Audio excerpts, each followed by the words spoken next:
Hello guys, me again. Had another very tiny audio issue, but don't worry, this one it was only a few minutes, but I still wanted to cover it here so that nobody was confused. All that was missed this time, we have a new starting screen and graphics thing for the page, which you will see for the duration of this video, as you can see right now. And the party has agreed before entering Hyarmen to split up from Aurora Blackmont so that they're not seen entering town with someone known to be part of the rebellion and avoid throwing suspicion on themselves, since the party still isn't sure whose side they want to be on, if any, yet. And the audio kicks in with Gil approaching Neon about the requested repairs to their plasma gauntlets, and the party saying their goodbyes to Aurora before making their way to Hyarmen. And we will pick up there. Gil, as you approach Neon.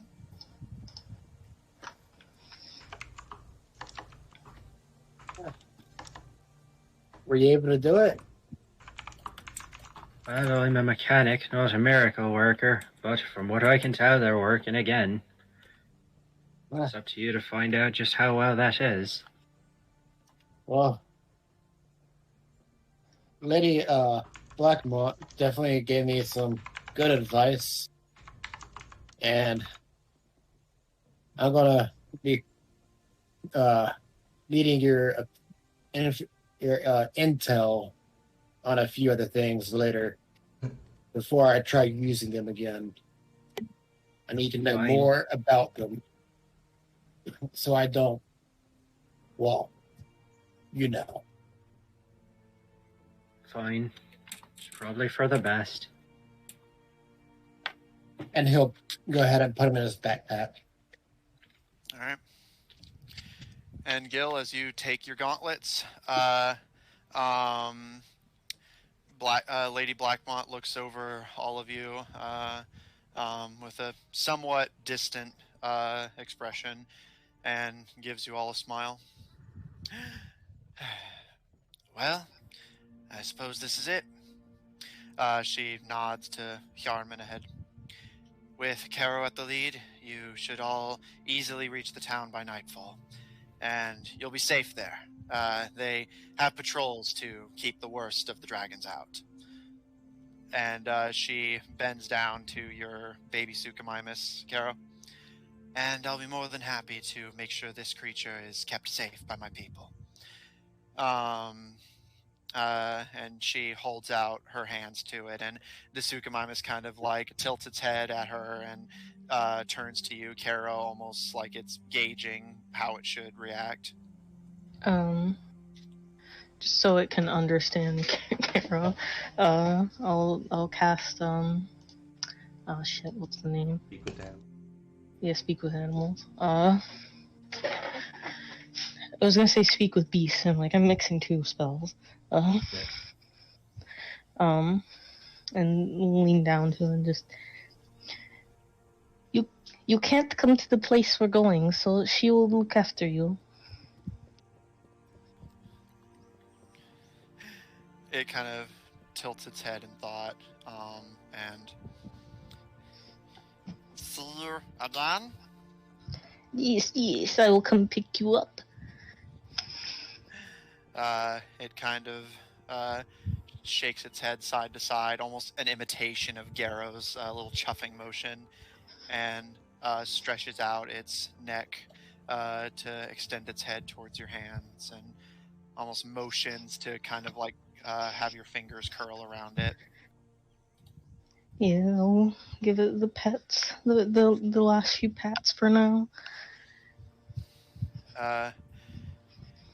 It lets out a low, bubbling gurgle before slowly stepping away and toddling towards Lady Blackmont, who picks it up and hoists it up onto her shoulder with a smile and looks over all of you.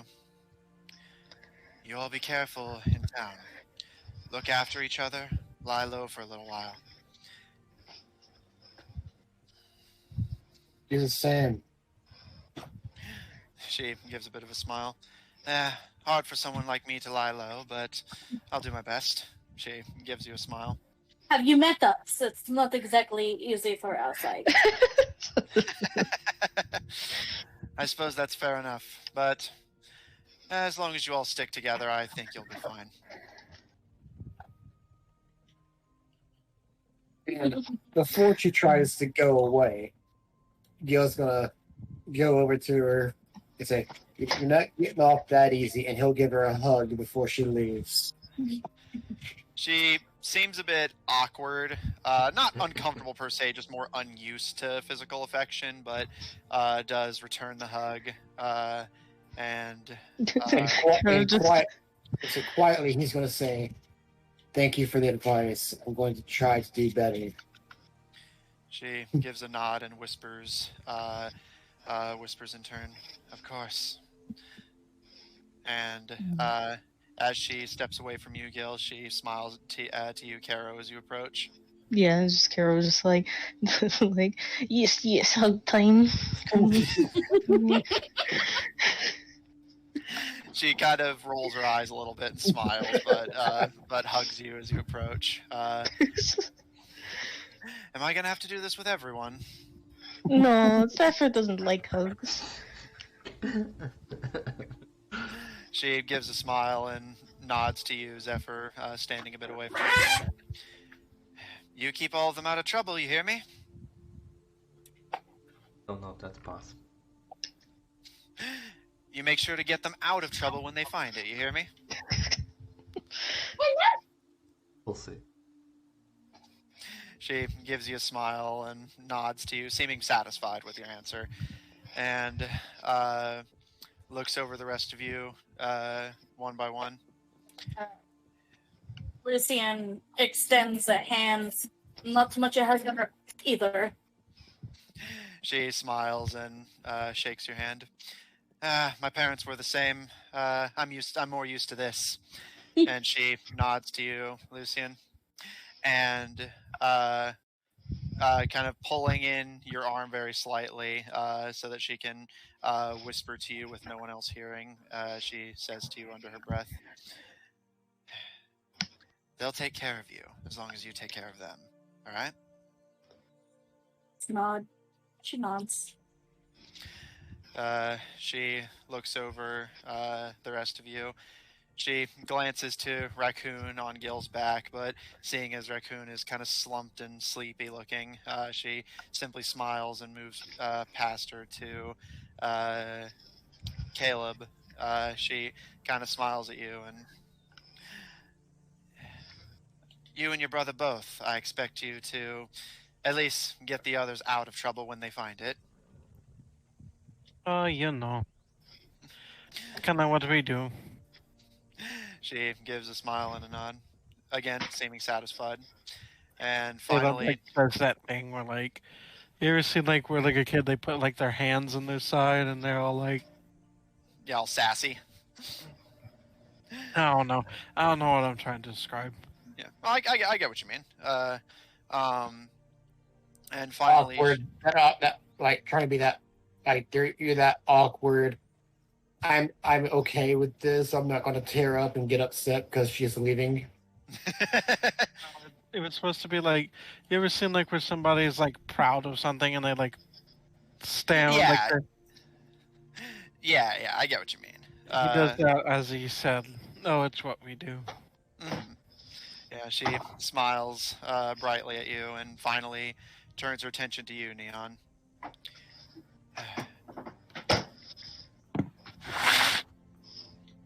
What? Stay safe, all right? You're on the right side, even if you don't think you are. I'll try to keep that in mind. She gives a bit of a smile and holds up her hand. Remember how I helped to heal everyone after the dragon attack in the river? Yeah. I do. That power doesn't work for me if I'm on the wrong side. And I think of you all as my allies. So she gives a bit of a shrug. If the gods have deemed it that I'm in the right, and thus that means that you're doing the right thing.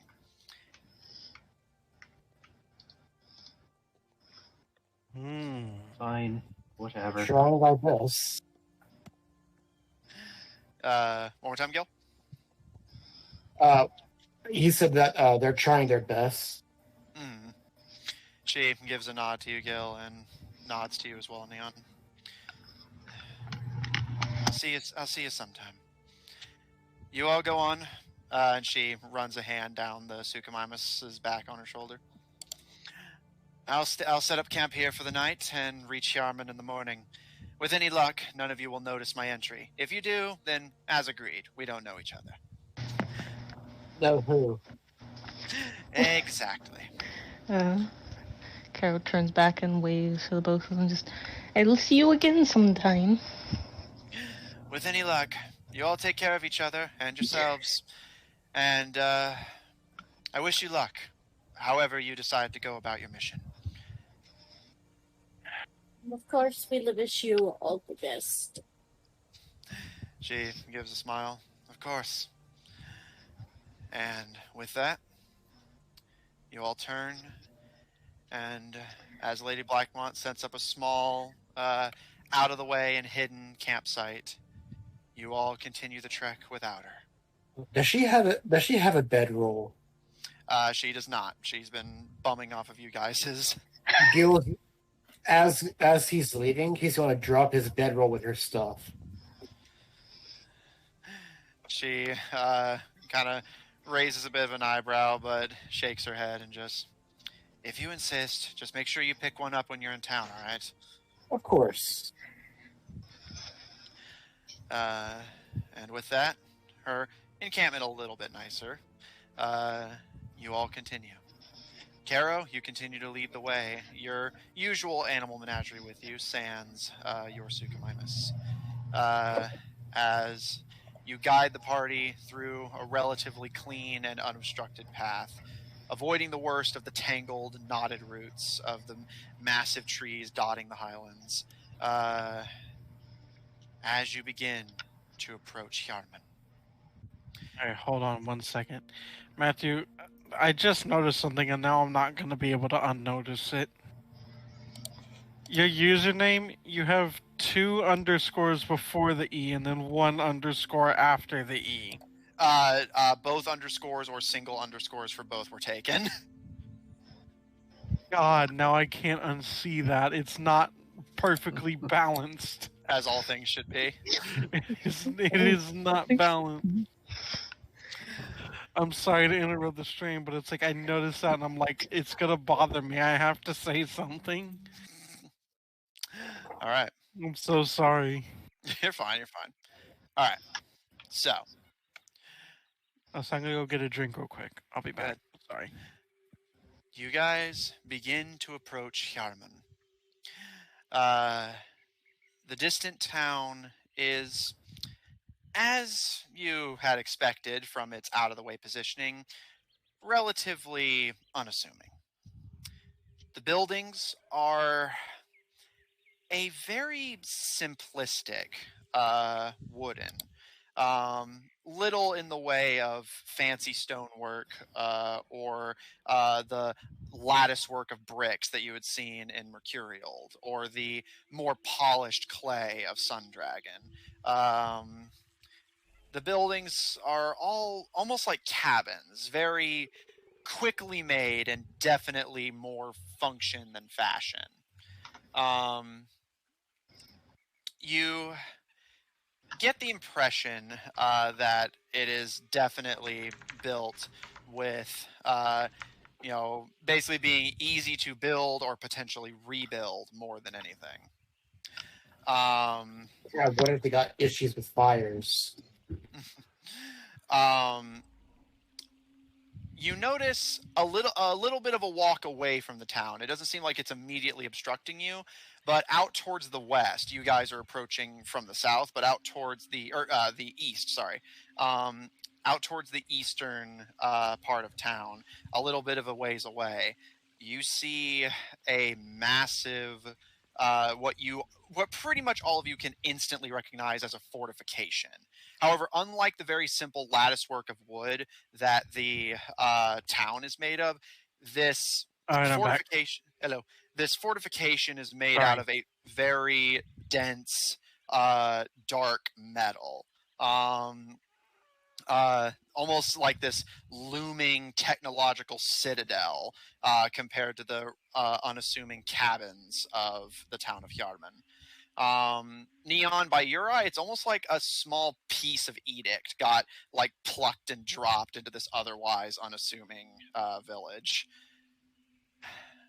The town is surprisingly bustling, despite it being so late.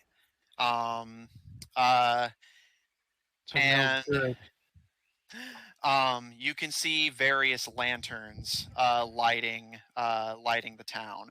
Although the distant fortification is relatively dark, only the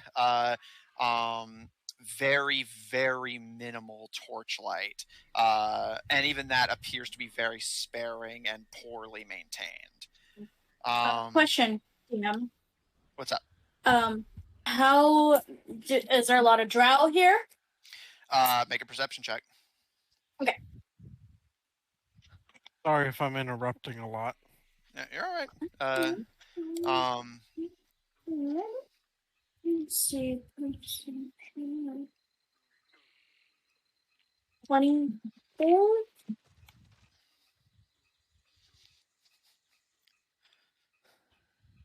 24. All right.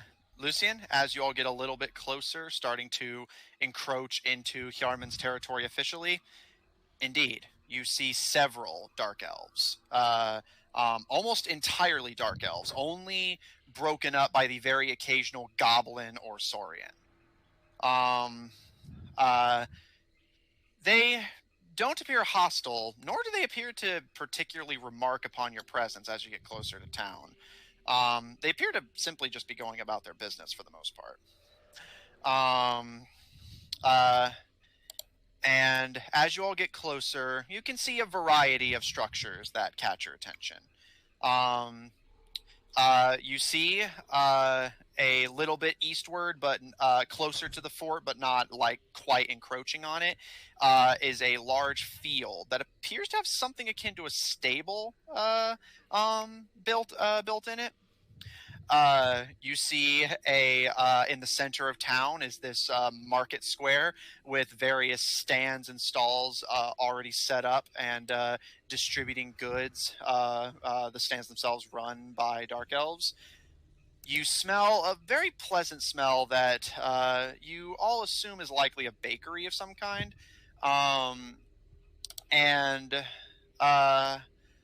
Other than that, not too much about the city immediately stands out. You see Ergos Republic guards in their chitinous green armor patrolling, seeming fairly well heavily armed with laser rifles. And overall, if it wasn't for the population of dark elves and the pitch black of night, only broken up by the lanterns on the buildings, it would honestly not be remarkably different than a typical surface town. As you guys start approaching into Hyarmen proper, what would you all like to do? I would like to find an inn or a tavern somewhere I can take a shower and sit there for 20 hours. Well, Lucian, shouldn't we? Because a lot of us are low on coin now. Shouldn't we try to sell some of the diamonds that they found? How much do we have? So we can make sure we can afford. Yeah, how many do we have? How many diamonds were there again that they picked up? I assumed you guys were keeping track of that. You've already sold a couple of them, I believe. The only Zephyr bargained away one. But yeah, I mean, I have all. Well, I think I have most of the diamonds, and I think Zephyr picked up one of those diamonds, and Caleb had picked up the rest. Stop. If I ever DM, keep meticulous notes of everything that happens. Yeah, that's why I'm looking through my notes. I thought there's 4 or 5. And I was I'm trying to remember. I was like, Neon has. I'm pretty sure Neon still has one, and I have the rest. I have all of them. I have a good portion of that. But, well, Yeah, here, I'll check my notes to see how many there were. While I'm doing that, does anyone else have any particular agendas while they're approaching and entering Hyarmen? I'm gonna go to a tavern. The nearest one, doesn't matter.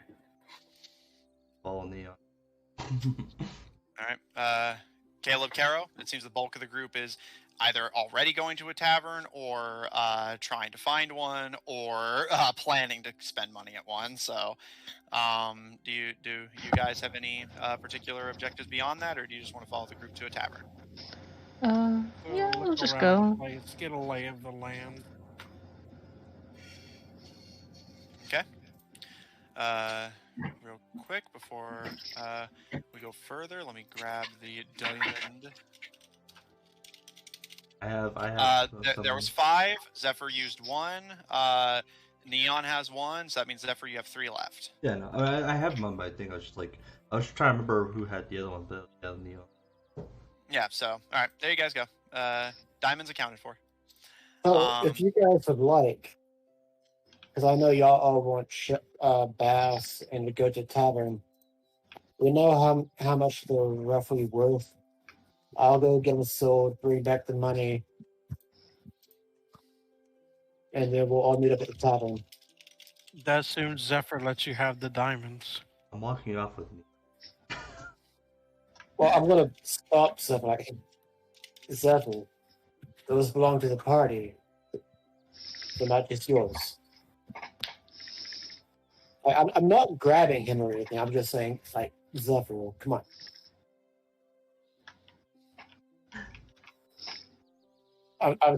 Gil's trying to better himself, and he's restraining himself from just flat out grabbing the little code and turning him upside down.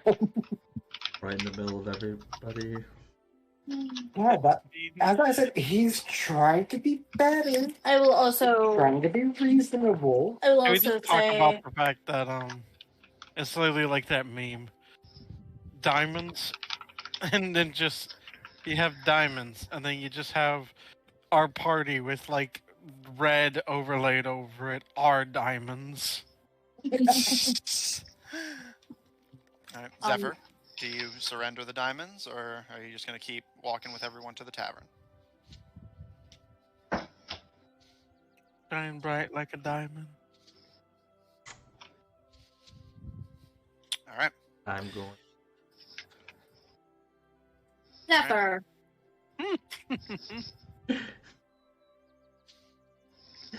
Zephyr, we can do this the easy way or the hard way. No need to be threatening Gil. Fine. Zephyr, please.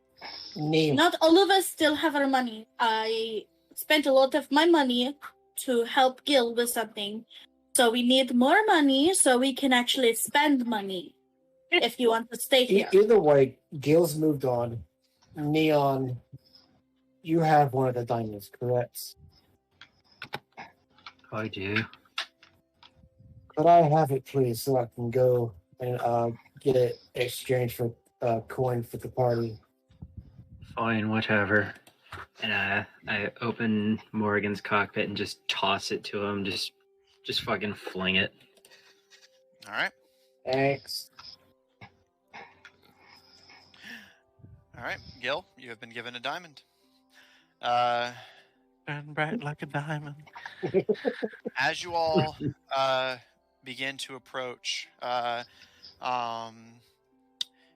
you see a chitin-donned dark elf guard begin to approach all of you as you approach the town. Not seeming hostile, more just holding up a hand for all of you to stop. Can I help you? Yes, you can, actually. Any cargo that I need to know about? Meaning? Dragons. Oh, no. No. Oh, We ate one last night, though. I think we might have some leftovers. You ate some. I did not. Does leftovers count? She rakes her eyes over the party and turns her attention to you, Caro, and specifically at Garrow. What is that? He is a tiger. It's a giant cat. Have you not seen one? No, we don't They don't live underground. Yes, exactly. Where did you find it? Carol goes into flashback mode. Do you realize how little that narrows it down? This is her companion. She brought it with her from up above. Does it breath weapon, claws, wings, anything? I think it has like claws, maybe. Claws, but I can Bite sometimes. I can wrap some cloth around his claws if you want. She kind of pinches the bridge of her nose a little bit. Carol, make me a persuasion check. This poor guard. Can I help? How are you gonna help with this one? Well, like saying like, maybe I don't know. It's sometimes like It's a cat, not a fucking. it's a cat. Yeah, it's a It's a cat. I actually went straight Russian. I'm sorry. It's a cat. It's not going to like hurt Oh, you. no. Uh, 3. yeah. Well, yeah, sure. I'll say, Carol, you can roll with advantage. Okay. Thank God. Don't let it go to waste, Caro. Hopefully it won't. Okay, it didn't. 18. Good. She holds up a hand to you, Lucian, and points to you, Carol. Fine. But keep it on a leash. We have a control on exotic beasts around here, and I don't need yours causing trouble. Okay. She's gonna pull or ask for Gil's rope again. Yeah, I was gonna say, if you have a leash, if not, Gil's gonna offer her his rope. Yeah, she's gonna tie it around Garrow and just for now, okay? Garrow kind of growls with a complaint, but with a shake of their head, they accept it. As you guys are doing that, she turns her attention to Lucian. What business do you have in Hyarmen? A bath. And we're just here to Passing. see. Yeah, we're here to see the city, and then we're going to head towards. We're heading towards the Where camp. am I now? Wait. Is this at like a tavern or is this like at the gates? So You guys haven't gotten into town. A guard stopped you on the way in. What is Yeah. the name? Caleb of is the just gonna be like, town? we're just travelers looking for somewhere to stay. Yeah, for we're a just bit. traveling. We're not On here our to- way towards the capital. I wrote down the main town, but I can't find it because my notes are messy. That's why Gil said capital. They'll know what it was. You see her kind of hunch and scowl a little bit. Lucian and Caro, all of you catch it, but Lucian and Caro, it kind of catches you off guard the most. Well, she had been not necessarily pleasant, but at least straightforward and understanding with the two of you. As Gil and Caleb start talking, she gets visibly kind of irritated. I'll look at you, Gil. That's enough, Gil. I'm speaking. The guard gives you a smile, Lucian. So much better, thank you. Sorry, he just doesn't know when to shut up. I find most men don't. This one more so. Well, as long as I won't make you keep a gag on him, but it wouldn't hurt. Don't tempt me.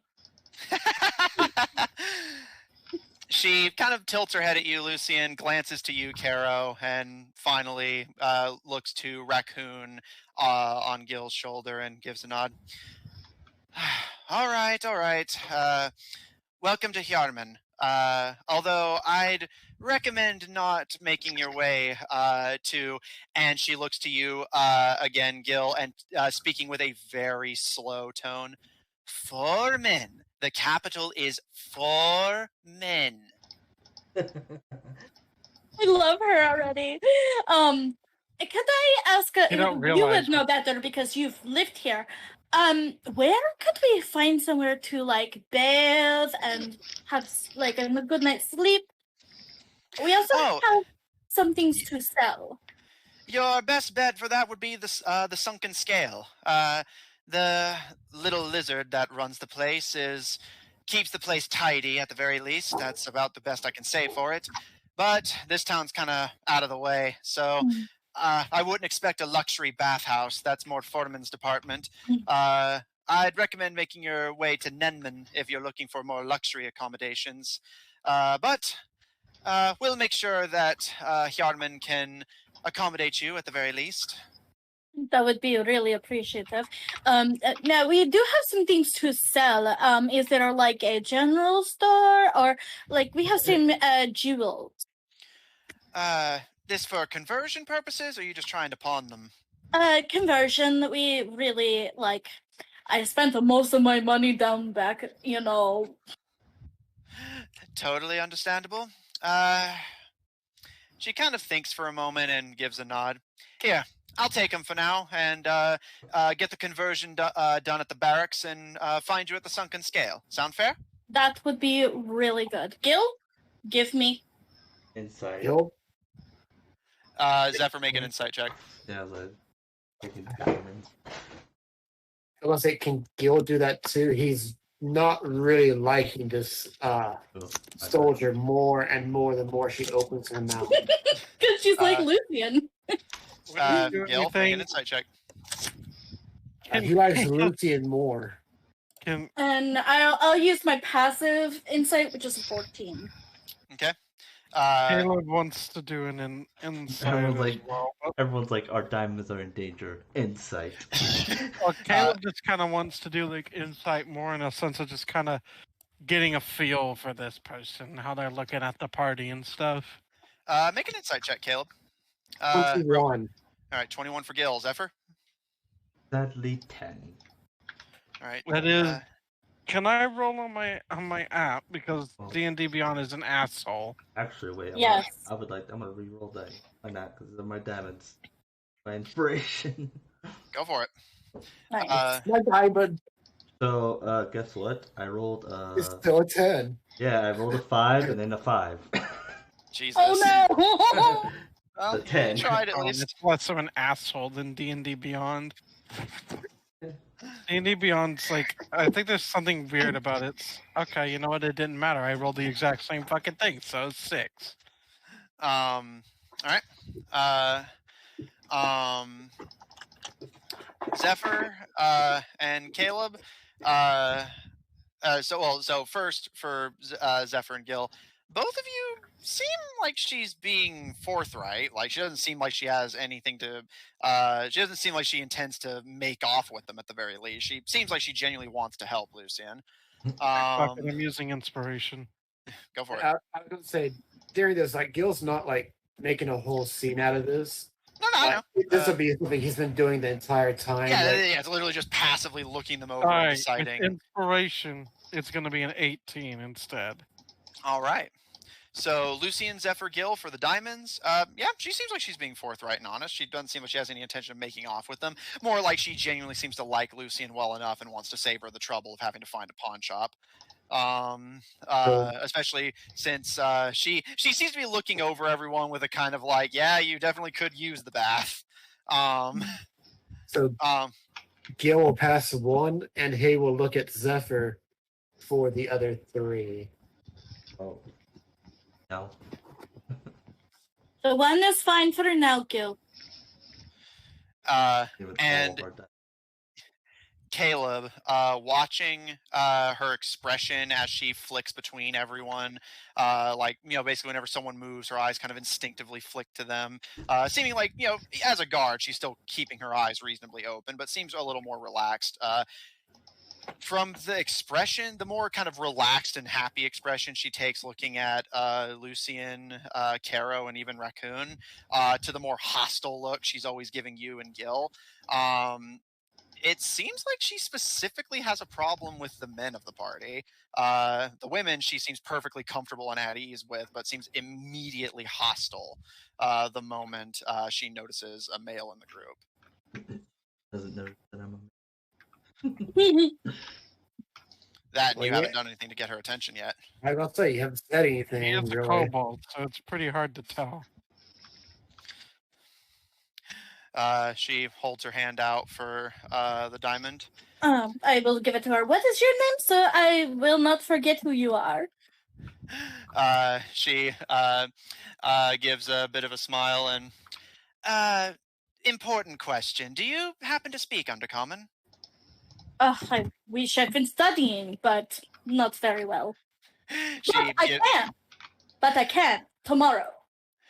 She waves her hand. That won't be necessary. I just wanted to know, because I find that dark elf names tend to sound like gobbledygook to outsiders who don't speak the language. Just call me Amanda. Okay. Wow. Okay. That's why she's so Purpose, sassy. Matthew. That's why she's so sassy. Explains everything. Shut up. Said on purpose, Matthew. No, legitimate, unintentional. I can't go my entire DMing career not using like 12 names just because the players happen to have those names. You ever like shy away from names because you're like, yeah, that's one of my party members' names. No, not at all. All right. Well, thank you very much, Amanda. Which is really weird to say in that accent. Tomorrow I will be able to speak with you in Undercommon. Today, not so much. She waves a hand. Not a big deal. Just wanted to make things a bit more convenient for you, miss. Enjoy the town. It's a bit quiet, but it's. And she kind of smiles a bit fondly as she looks over her shoulder. It's home, if nothing else. Well, it seems very lovely from here. She gives you a smile and a bow. I will find you at the sunken scale with the currency for your diamond. Thank you. Yeah. Yeah, I will go the way that she pointed to the sunken scale. All right. With that, you all officially enter Hyarmen.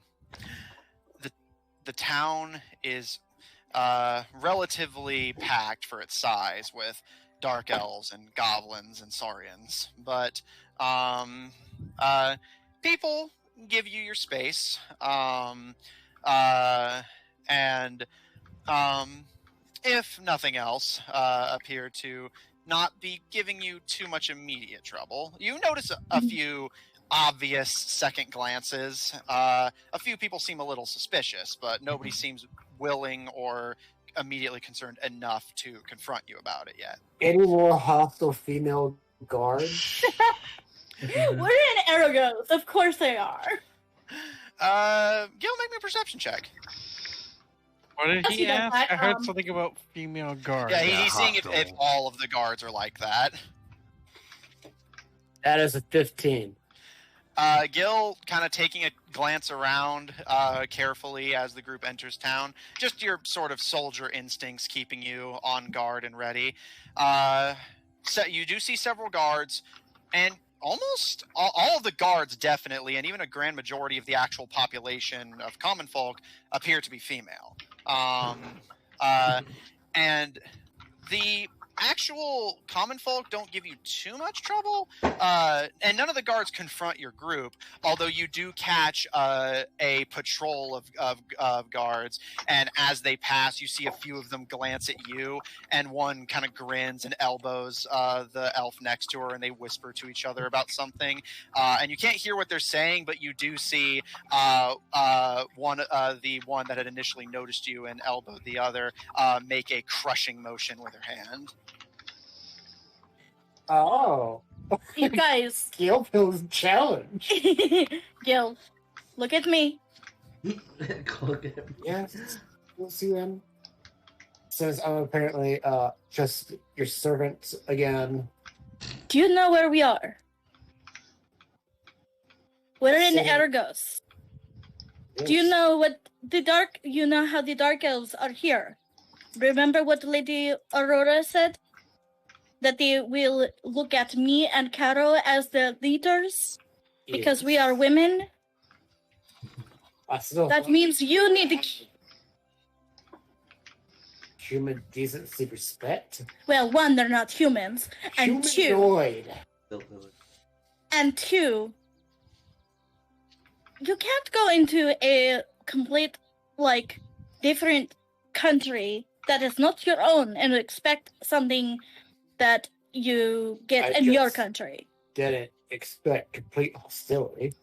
Well, now you know, and now I'm asking you to keep your mouth shut. No promises, but I'll behave while around you. All around you. So always be around them. While they're That's- having this argument, Caleb's gonna go have a look around the town. What? Yeah, no, we're walking. Yeah, we're still walking. Yeah, you guys are walking and talking. Right. I We're was gonna more have just answering food. Gil's question since it was while the walk was happening.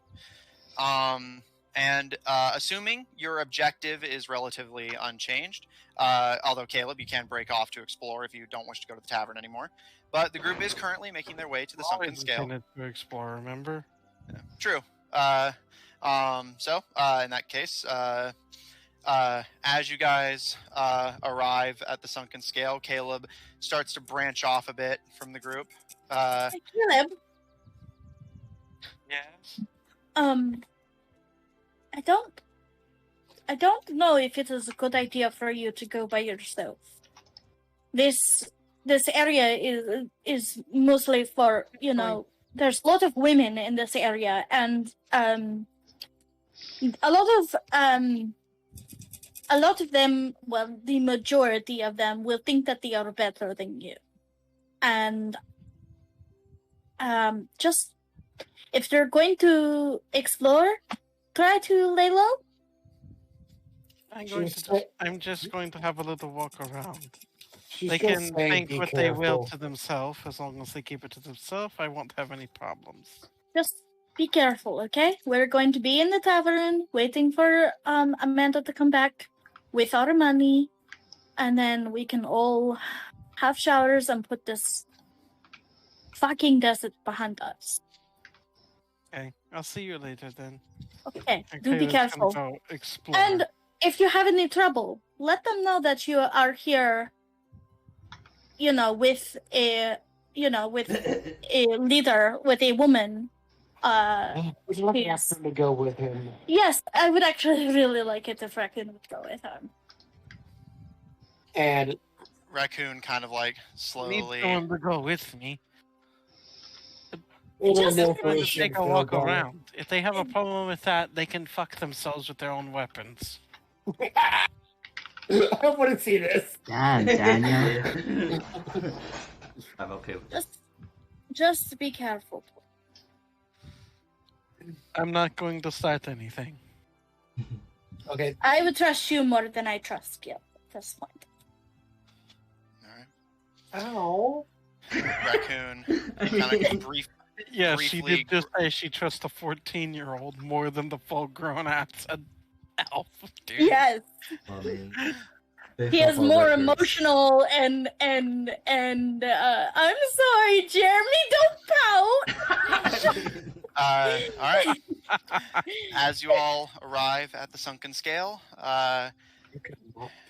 Caleb, you wander to explore the town of Hyarmen a bit. As the rest of you head inside. In the sunken scale. The sunken scale is a relatively humble little building. It is a one-story structure, unlike most of the surface world inns, which are two-story. However, this one appears to be a bit wider, seeming to be built to go out rather than up. You can immediately see a few offshoot rooms that appear to be bathhouses. And as you walk in, you're immediately greeted with a relatively nice establishment. Several dark elves and goblins are sitting at the tables, seeming like they're likely, even though it's so late and your instinct is to think it's one last drink before bed, it actually more carries the vibes of they're just waking up and this is essentially their morning coffee. Yeah. And it's weird to feel yourselves be so exhausted and tired and going into a building that has all the trappings of a nighttime building being carried like a daytime building. But for what it's worth, you see several bottles and flasks lining a shelf behind the counter, the long bar of which is being wiped down by a somewhat aged-looking Saurian man. He has some slight bags under the eyes, and his eyes are very slightly bloodshot. He looks tired. But the bar appears to be well kept. And as they scrub the place down, they give you a nod as you enter. And what can I help you with? Well, we would just like to know how much it is to stay here for all of us, obviously not in the same room. I'm looking at Gil pointedly. And what the amenities are. Amenities, we got bathhouses, we got... Again, he kind of closes his eyes. He doesn't seem angry, more just tired. It looks like he hasn't slept in a while. Bathhouses. We got bathhouses, and we serve breakfast, and he gestures to the various people eating. Although you're a bit late for that, we also serve dinner, and he kind of stops and his eyes kind of unfocused before he shakes his head, seeming like he almost started nodding off right there. And drinks. We serve drinks. If you want a little bit of everything, that's gonna be 8 silver from each of you. Okay. So is it just 8 silver for a night, or for how long? How long are you intending to stay? Probably a few days. I'd say about a week. Let me look at my... I'd probably say that we'd be here about a week. Yeah. The Saurian looks to you, Gil, and gives a nod. For a week's stay, that'll be... if you pay it in bulk, I'll work it down to... He kind of crunches the numbers in his head, and seeming satisfied with whatever he arrived at. 3 gold for each room for a week, all amenities included. And no offense, but you seem a bit tired. If I was to help you out, I'm not much of a worker, but any help probably would be appreciated. He gives a bit of a shrug, and I can handle the workload, but do I look nocturnal to you? No, no more than we do. I suppose that's true. You all stick out like pink thumbs. Yeah, I've noticed. Well, I'm gonna go up I'll to be the all bar. right. Thank you for your concern, sir. And he turns his attention to you, Zephyr. You with them? Sadly, but he's going to put on the table the gold. Thanks, sir. Wow! Well, that's for his room. You really think he's going to share? Who's rooming with you, sir? Well, he might share with Caleb.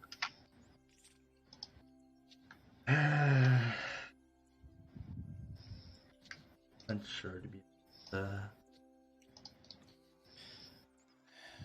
Well, Gil will set down 3 gold as well. Ghetto and Gil's keeping Raccoon with him. okay, you want to keep Raccoon with you? Okay, Ghetto, do you want to sleep over? Sure. Okay. He Neon or myself. Boom.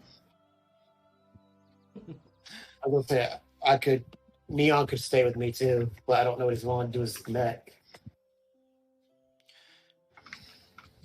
I'm gonna take away gold.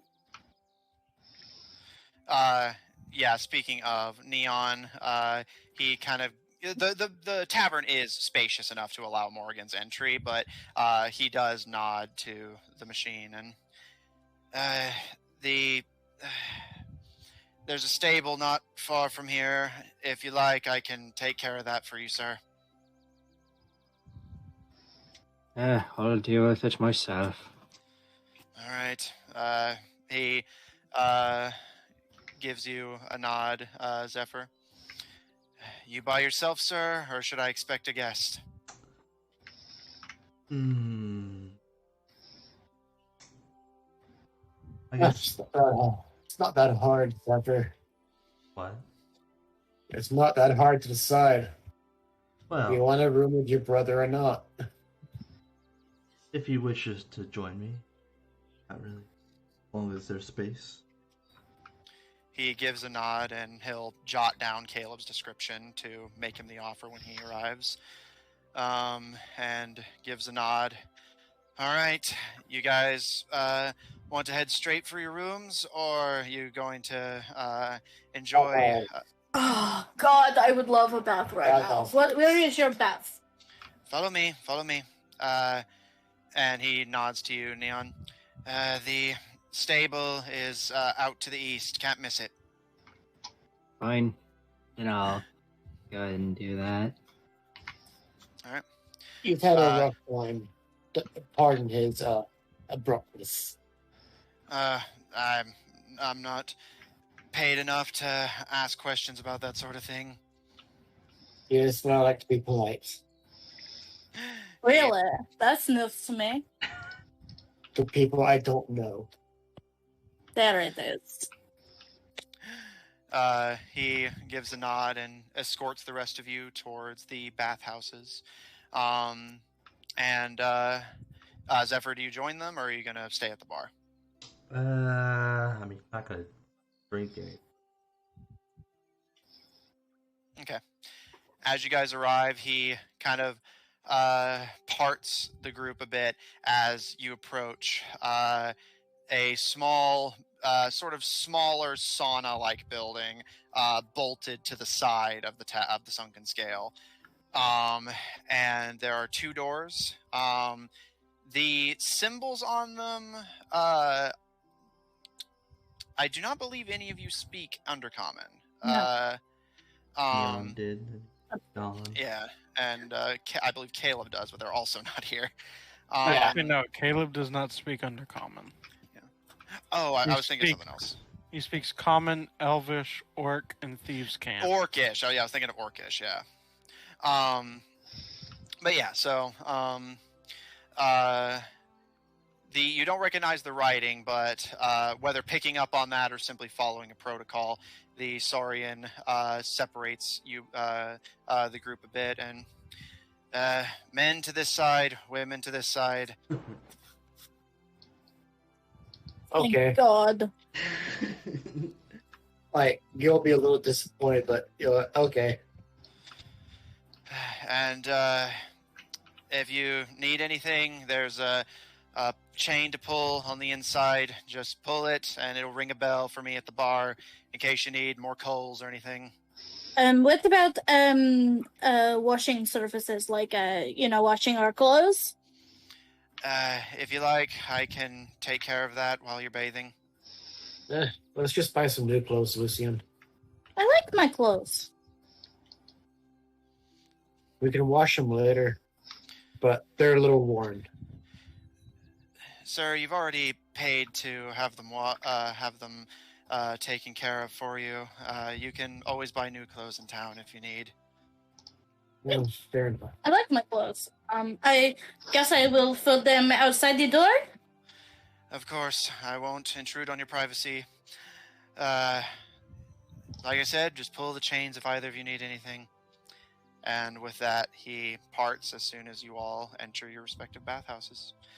The bathhouses themselves are relatively similar, although the only difference is that Lucian and Caro, as you enter, yours has a dark, sort of midnight blue color scheme. Well, raccoon. Yeah, and raccoon. The three of your bathhouse has a dark blue color scheme. Benches are built into the walls on all sides, and a heavy helping of steam blankets the whole room. And in the center is a large pool to serve as the actual bathing area. And in the center of the pool itself is this large chimney-like structure where a lot of the steam appears to be emanating from. and these sort of grate-like indentions on all sides.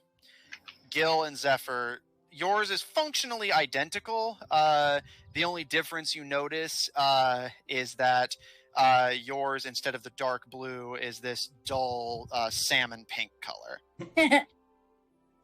Interesting. Just kind of getting mostly just shallow water. Yeah. All right. Gil's scrubbing himself down. Lucian's gonna do as she said, put her clothes outside the door so they can be washed, and then she is just gonna lay in the bathtub for like an hour. All right.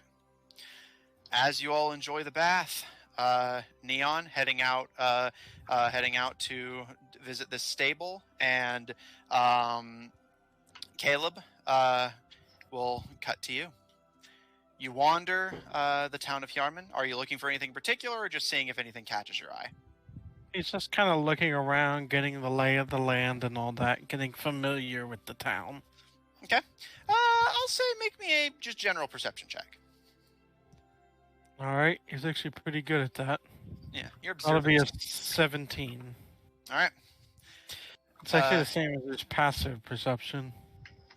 All right. Caleb, you wander through the town of Hyarmen, and scoping out a place like this is relatively second nature to you. Almost instinctually taking in details as you go. Thankfully, during your wandering, no one actually stops you, although you do catch some mutterings in Elvish. Giving you somewhat demeaning compliments, like the same kind of compliments you would give a puppy that you saw wandering the street. It's demeaning, but not insulting beyond that. The stands appear to be selling a variety of things, most of which can be found around the island. A few things do catch your attention as somewhat unique beyond just what you would expect to find in a town like this. You notice a small, somewhat official-looking cabin with a small board built outside of it. And kind of giving a skim over the board itself, you notice papers attached to it that are actually familiar to you as quest papers. Likely as not, the building is an adventure bureau, which you're surprised to see so deep in the Underdark. Most of the quests at a glance appear to be pretty small, though. Nothing insanely major, most of which is finding things for local children or doing small odd jobs. But all things considered, they pay decently well. Although you don't see anyone in town who actually looks like an adventurer. The guards appear to be the most heavily armed people here. But you do make a mental note of that for later. You see a small cabin that, unlike the relatively warm, ambient feelings and smells of Hyarmen, you see a building that actually looks really cold and has this kind of misty effect coming from it. And kind of popping a look through the window, you see the place inside is serving this odd-looking but somewhat tasty-looking, colorful, very cold cream. Mostly serving it, from the looks of it, to small dark elf children. Ice cream. Oh, nice cream show. I thought you were saying orphanage. Yeah. And you also, as you wander, see in the distance Neon in Morrigan approaching the distant stables, which you kind of squint a bit to get a better look at, and see that there's actually quite a few dragons at the stable. You can't get a close look at them, but they mostly Dragons resemble... weren't allowed in here. Indeed, which that's why it catches you as somewhat unusual. But at the stable, you see several somewhat small dragons. Although you notice the stable is pretty big, so it looks like it could house larger dragons if the need arose. And you see at that distant, more technologically forward fortification, several Ergosian soldiers patrolling its walls. But at an immediate glance, those are the things in this town that catch you as the most immediately, noteworthy. A shop selling a cold cream that you've never seen before, an adventure bureau this deep in the Underdark that appears to be distributing quests. The stable does appear to have dragons, despite dragons not being legal here. And overall, the feeling you get from the townspeople is they are somewhat demeaning to you, but do at least appear to not be as actively hostile as that first guard was. Which gives you a small sense of relief, as you at least don't feel like you have to start an immediate fight, but it is a little frustrating to know how these people are looking at you just for walking around the town. Did Caleb pick out any specific things, or in terms of what they're saying? yeah? As you walk around, you can hear a few things. A few small, whispered under their breath in Elvish, "How cute! He's out by himself."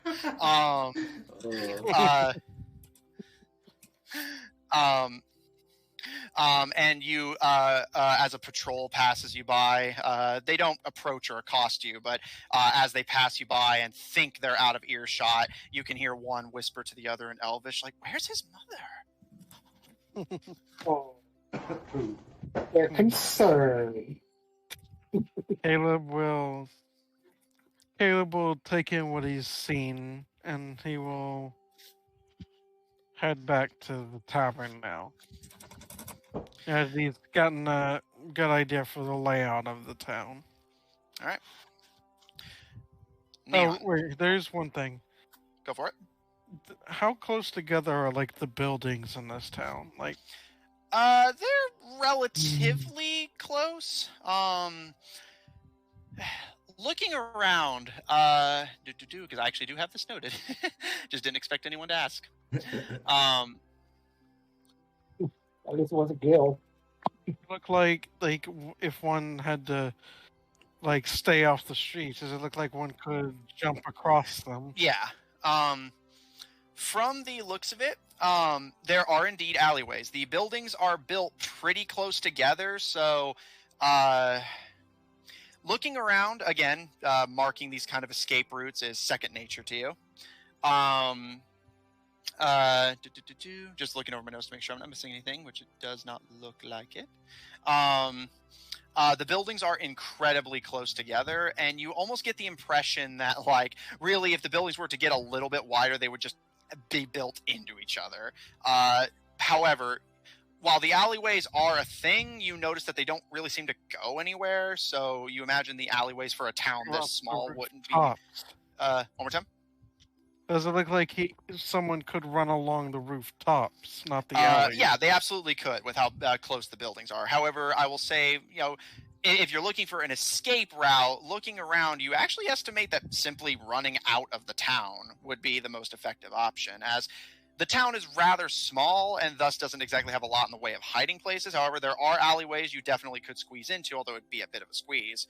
And the rooftops are close together enough for you to comfortably run along the top of them, especially as most of the buildings are flat and do not have a slope to them. So overall, it's pretty easy to traverse, but hard to hide. And I will add, you could always hide on the rooftops themselves. Mm-hmm. And I will say, as one final note of just noticeable things you catch, you see that there is, you would notice this coming in, but it was kind of widely built, so you didn't immediately think too much of it. At the border of Hyarmen, there are small wooden stakes implanted into the ground, forming this sort of very loose palisade built around the city itself. However, again, there's a pretty wide gap between all of them, which is why you didn't immediately like pay them much mind coming in. You imagine these would not be very effective at repelling an army. They appear to be more simply marking the area, or perhaps are not meant to keep out armies, but keep out something else. Like dragons. Mm-hmm. But yeah, that's everything you notice before making your way back to the sunken scale. Caleb will return to the sunken scale. All right, we'll come back to you then. Neon. You start making your way out of Hyarmen, or rather still within Hyarmen, but like a bit of a distance away, towards this stable. And indeed, you can see a stable a bit towards the distant Dark Elf fort, but still closer to Hyarmen than far away. And as you approach, you can hear this kind of like cacophony of sounds. You see a few flying dragons tied to the stable by their legs, like kind of hovering in the air briefly before perching again. And as they see you approaching, it's these small red and black dragons with long mouths and beautiful, colorful crests jutting out the back of their heads. These broad black wings spread on each side, and it kind of one of them looms over you as you approach the stable and gives a like this almost goose-like honk before flying a bit back as Morgan gets closer. And sitting at the front of the stable, you see a trio of people, a goblin, a small dark elf boy, and a somewhat older, more weathered-looking dark elf. The oldest of them, the dark elf man who looks a bit tired and weathered, gives a nod at you as you approach, and steps towards you. You got a dragon to drop off, mate? Not a dragon, but this, and I point to Morgan. They kind of look it up and down, and the small dark elf boy pipes up. What does it eat? Doesn't eat. The goblin kind of gives a nod. Yeah, this is one of them newfangled mechanicals, yeah? That's right. We'd be more than happy to take care of it, sir. Thank you. That'll be...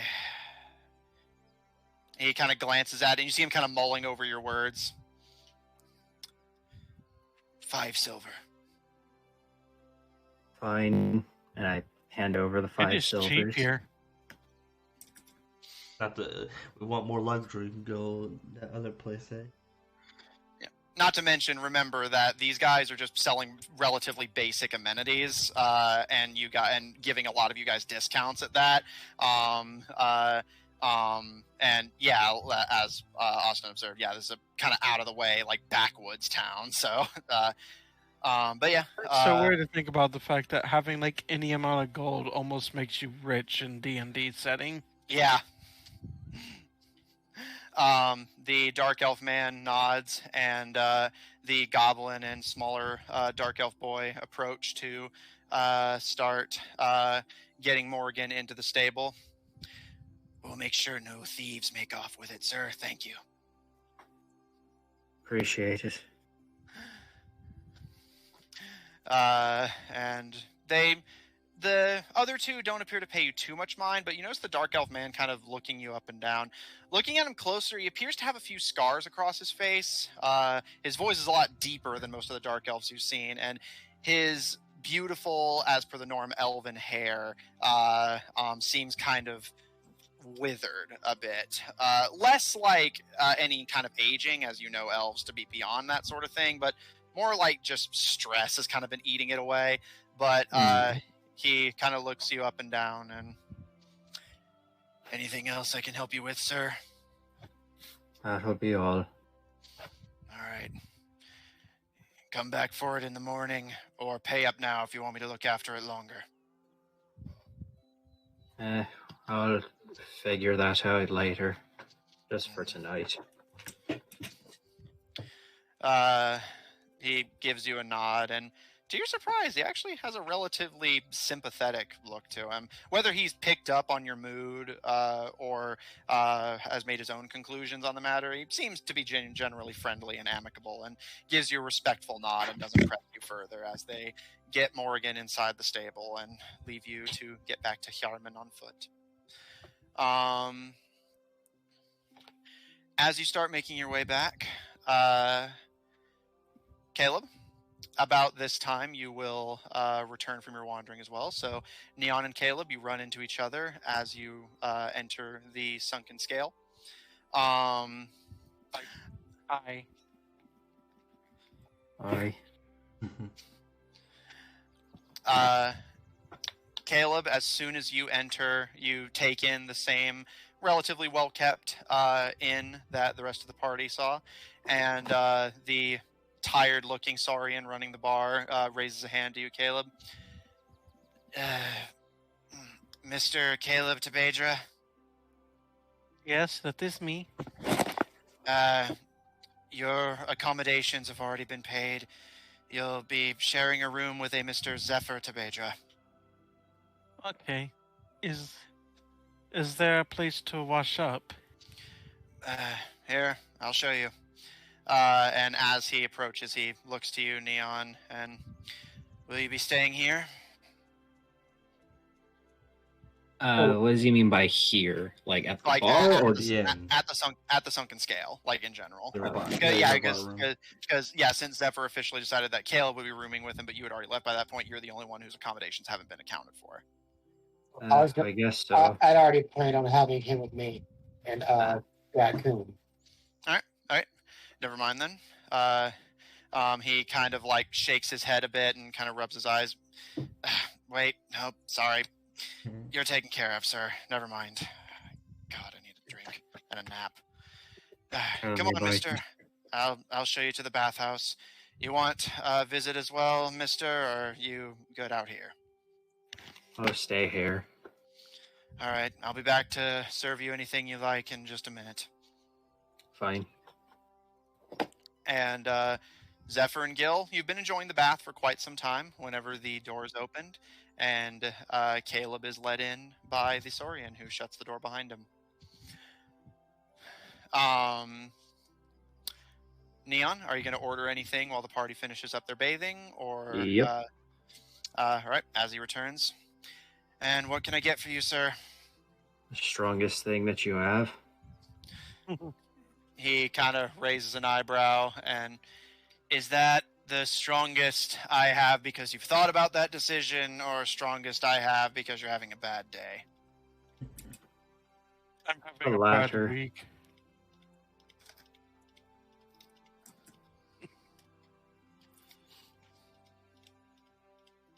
Did you hear, Matt? Oh, no, it didn't come in, sorry. I said the latter. Maybe the second yeah, one had a bad yeah. week. Yeah. He gives a bit of a nod. Understandable, sir. Just a moment. He starts rummaging through his shelves and kind of considers for a moment what he wants to give you. And we're the strongest thing. And eventually places a fairly decently sized mug, especially from your actual size, of a frothy yellow liquid. I'm going to drink it all in one go. Make me a Constitution save. Will do. See if he can Constitution. chug it, or is that to see how it affects him? See how it affects him. Okay, no, that's my second lowest stat. Drink. You're not there. Shut up. 13. It doesn't appear to be very strong, but it is definitely alcoholic. You get that kind of warm tummy feeling, but you're not fully drunk or tipsy yet. Hey, remember, he's like a little fox person, so don't I know, like I'm think aware. about it like a But- full-grown person. Bear in mind, this guy was going out of his way to not poison Neon. Like he's just trying to give. He's a little fox boy. He's just a little guy. Normal stuff. Died. Yeah, I was gonna say, I assume he lied to me, so I thought I asked for the strongest thing that you had. He kind of rolls his bloodshot eyes a little bit. That is some of the strongest I have, but I'm also going out of my way not to poison you. You come up to my hip if you're on stilettos, and I'm not exactly planning to have you pass out in my bar. You said you had a bad week, and you haven't thought this through, so I'm letting you take it slow. I don't want to take anything slow right now. Just give me something strong so I can forget. Fine. But I don't exactly deal in liquors. And he grabs a bottle from off the shelf and just slams it in front of you. This is the best you're gonna get. Fine, whatever. And Neon, as you start chugging, make me a Constitution save, this time at disadvantage. Can do. Because A, you've already downed a mug, and B, this is a bit stronger than the last one. And I got a... And you're just but a little fox boy. I got a 19 and then a 17. Good God. Neon is resistant to alcohol.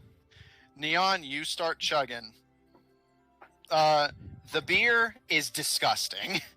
That's you just almost beer in general. I mean, even by beer standards. Tastes like paint.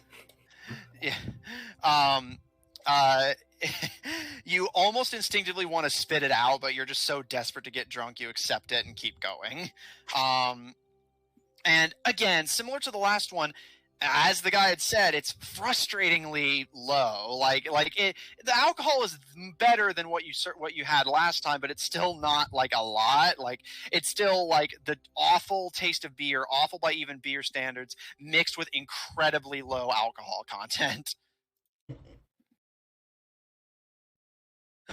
That's the best you got. Yeah.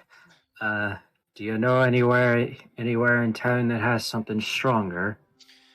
I don't mean that as an insult to you, but I need something, man. I acknowledge I'm not a distiller, sir. I'm not exactly looking for compliments on my alcohol. And unfortunately, this is the best I can afford. If you want the good stuff, you're going to have to head north. So you're saying this is the strongest there is in town? Yeah. Well, that's unfortunate. Give me some more, I guess. Here you go, sir. Alright.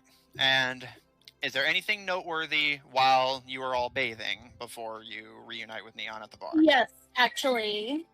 Alright, Lucian, sharing the blue bathhouse with Raccoon and Caro. What would you like to do? Yeah, got some water in my mouth. Could I ask you a personal question? Sure. Have you ever liked somebody? Girl talk. Caro's expression turns vacant a bit, and she kind of like looks away. I like Gera.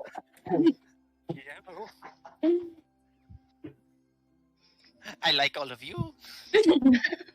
Oh no, she understands what she's saying. I like all of you. You are all very good. You're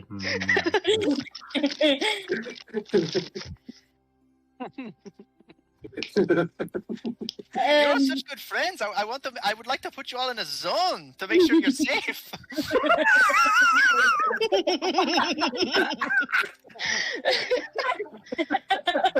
You're gonna kill me. What I mean is, have you liked somebody to like romance?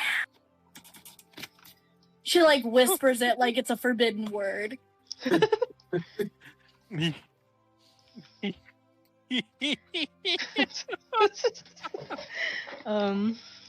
Caro kind of like leans on her hands, and just like, or like sets her head on her hand, and just like, I guess.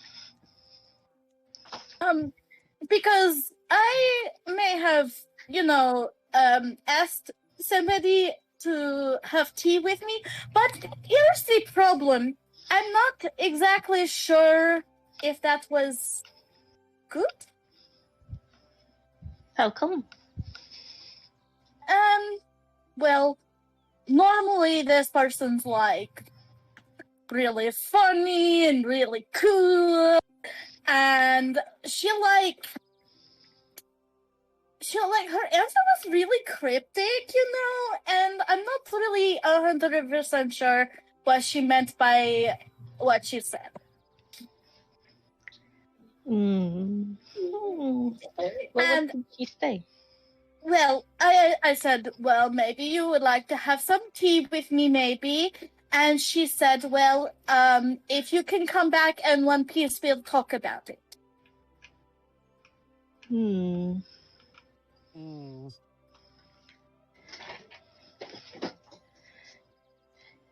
Maybe she just means that it's weird to ask while we're so far away.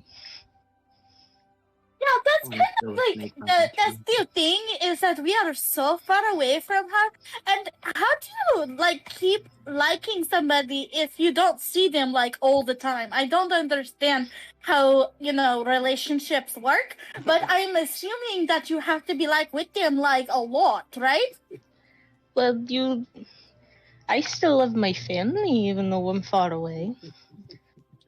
Well, I feel like that's different because I also love my family, who is Lucifer, who is forever far away. Yeah, I still love him, but that's different because I have to love him, You don't have to. Are you sure you... I don't feel that way about my family. I just like them. I mean, that's kind of like how every we were raised, we have to like you because we're family, it probably makes no sense to you. I know it's weird. I have many siblings. They're at least 50. 50? I can hardly handle the one. Yes, we all grow at the same time. Holy shit! I love the genuine Spits out drink. Oh, that was so That was so genuine. real. That was so real. Yeah. Holy shit.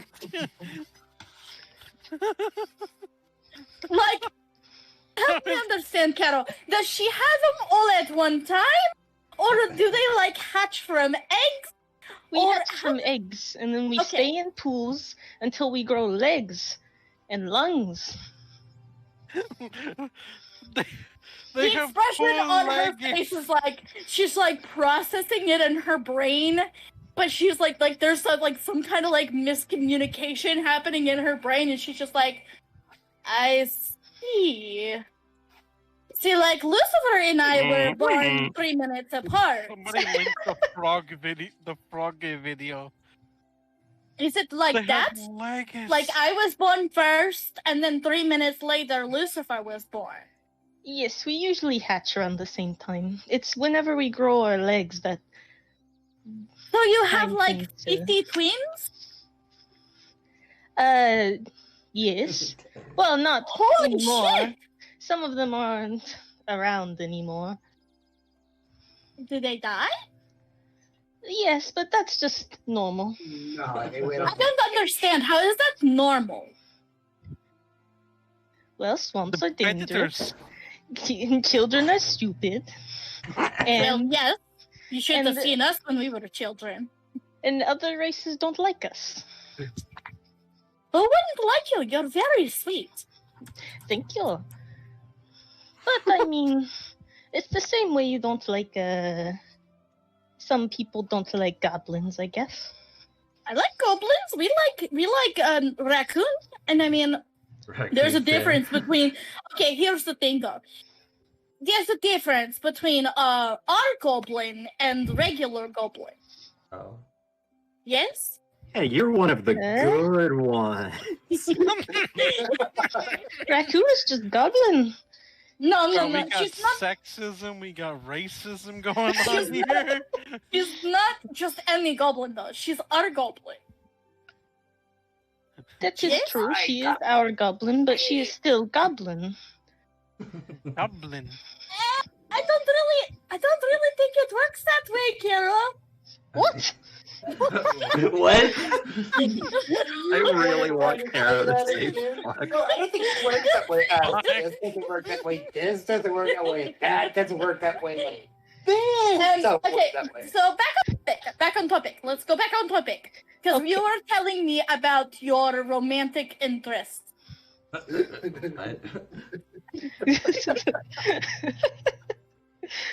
What? I thought you were telling me about yours. Well, I don't know about that. Here is what I would like to know about your romantic interests and how do you like? Fucking dying. Lucy and his tsundere. When Lovelanders love another person, we No! no, just use it to level with me, okay? We Parent love another. we Okay. show our devotion through getting things that we think they would like. Usually gems. People don't like that because gems don't exactly show up in the swamps. Uh-huh. Okay. So, in order to show her that I like her, I get her a diamond. If you think she'll like that, yes. I don't know what she likes. Like, that's why I want to have tea with her, is because I want to know what she likes. But the thing is, I don't know how to, like, talk to people I'm romantic. Like, I've never liked somebody like this before. You have to understand, it's very confusing. God, if somebody ever animates these streams, this is a moment that needs animation. Oh no, I've been picturing it like that from the beginning. It's delightful. Yes. Well, yes, just talk to her then. You will learn things she likes by being there. But here comes another problem. Yes. Eventually, we have to leave. Because, like, we have to go all the way to Sundragon so I can even see her. And You're doing away with Bo. we have to go all the way to Sundragon to even see her. And I don't even know if she wants to see me because, like, I awkwardly asked her, do you want to have some tea? Like some dumbass, I had a kill moment. And, Kill moment. Is that what we're gonna call him now? Kill moment? Anytime we do something stupid, it's a kill moment. I think I had a kill moment. I just thought, oh, maybe she'll say, yeah, let's have some tea when you come back. And I was like, very confused because, like I said, I never liked somebody before. And then I asked Lucifer, and he was not helpful. Yes. Siblings can be mean about that. He said that he was older. He is liar. I am older. Why does it matter? It matters, Kara. It matters a lot. I was late getting my legs, so I'm tiny. I mean, you're small anyways. But I'm bigger than my siblings. They just call me tiny. I don't...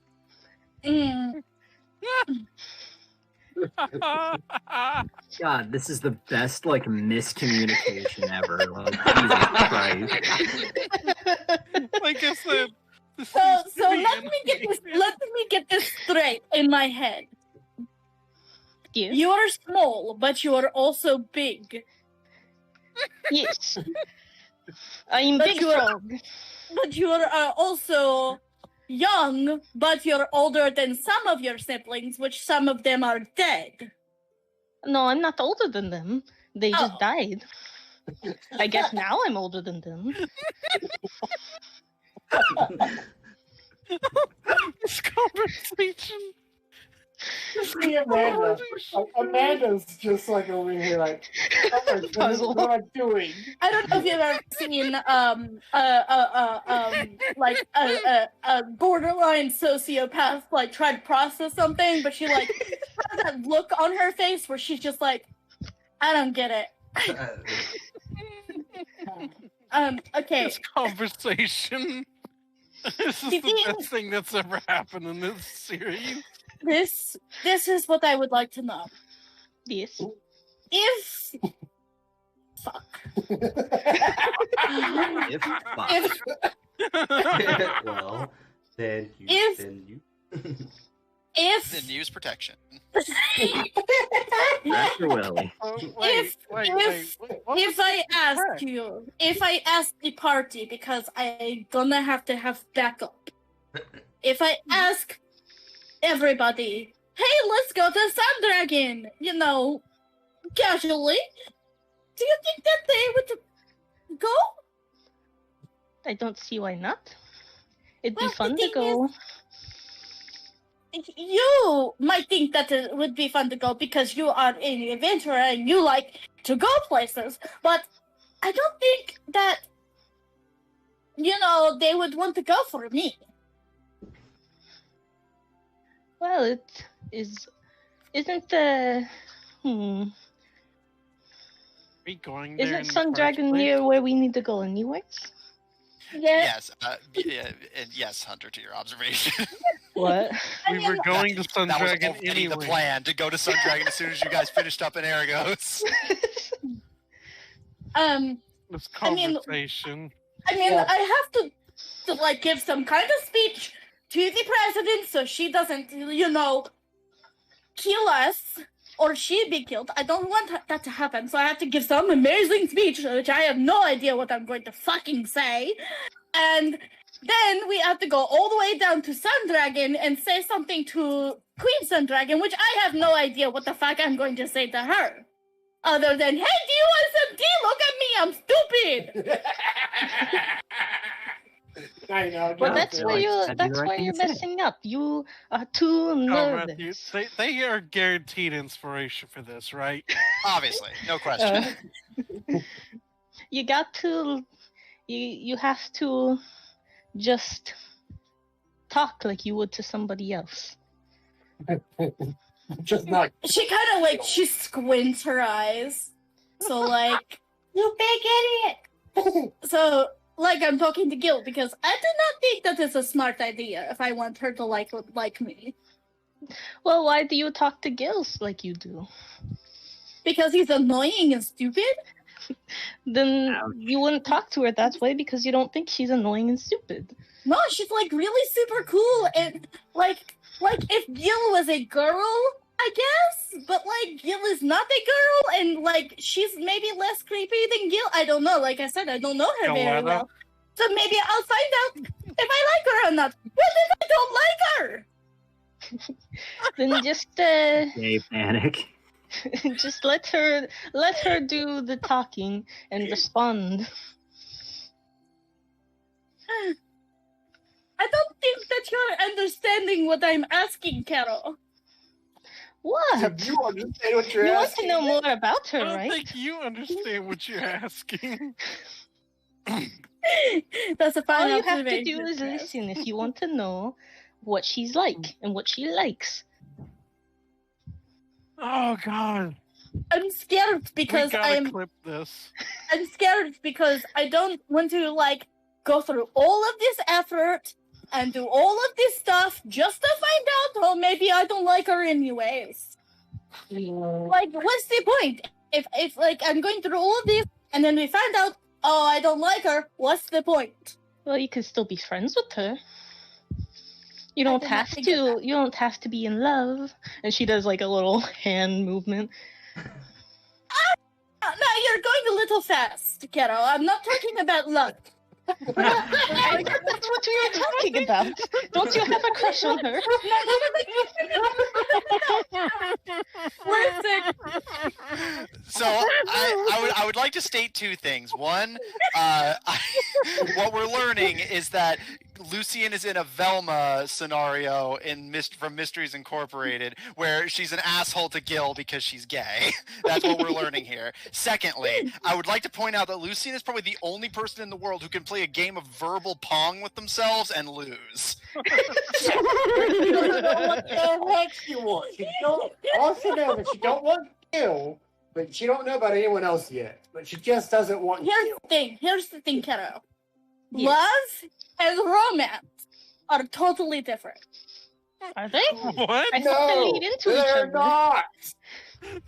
They're not. I don't. Lucian's smarter than this. I don't understand.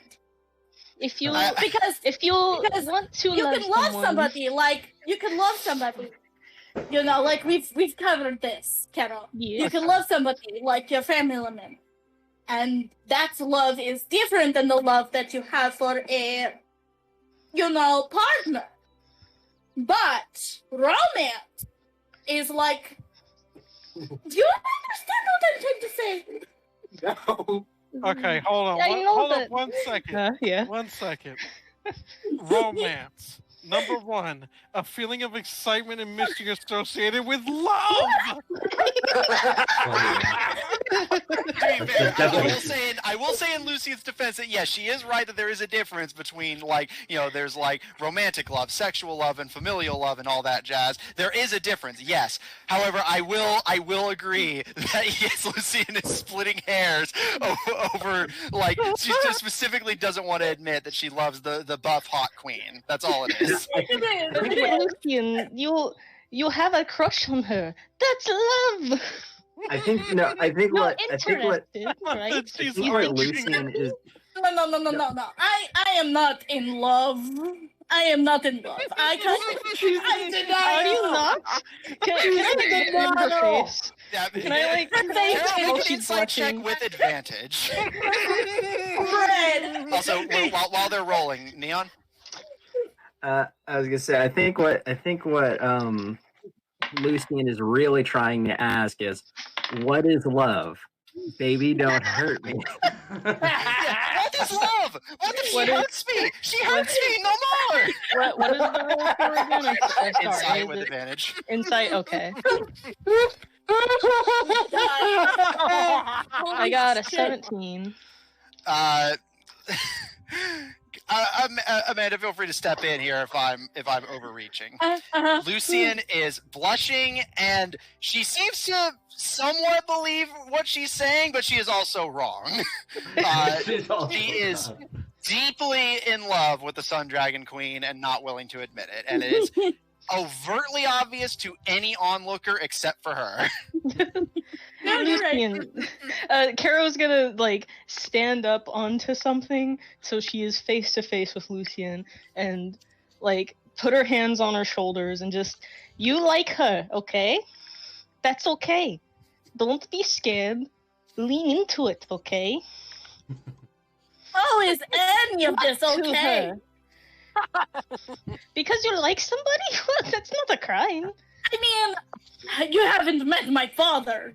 Well, I guess he would like it if I liked the queen. What about your father? This is about you. Why do you always bring up your family? Getting straight fact over here. Because it's important to me.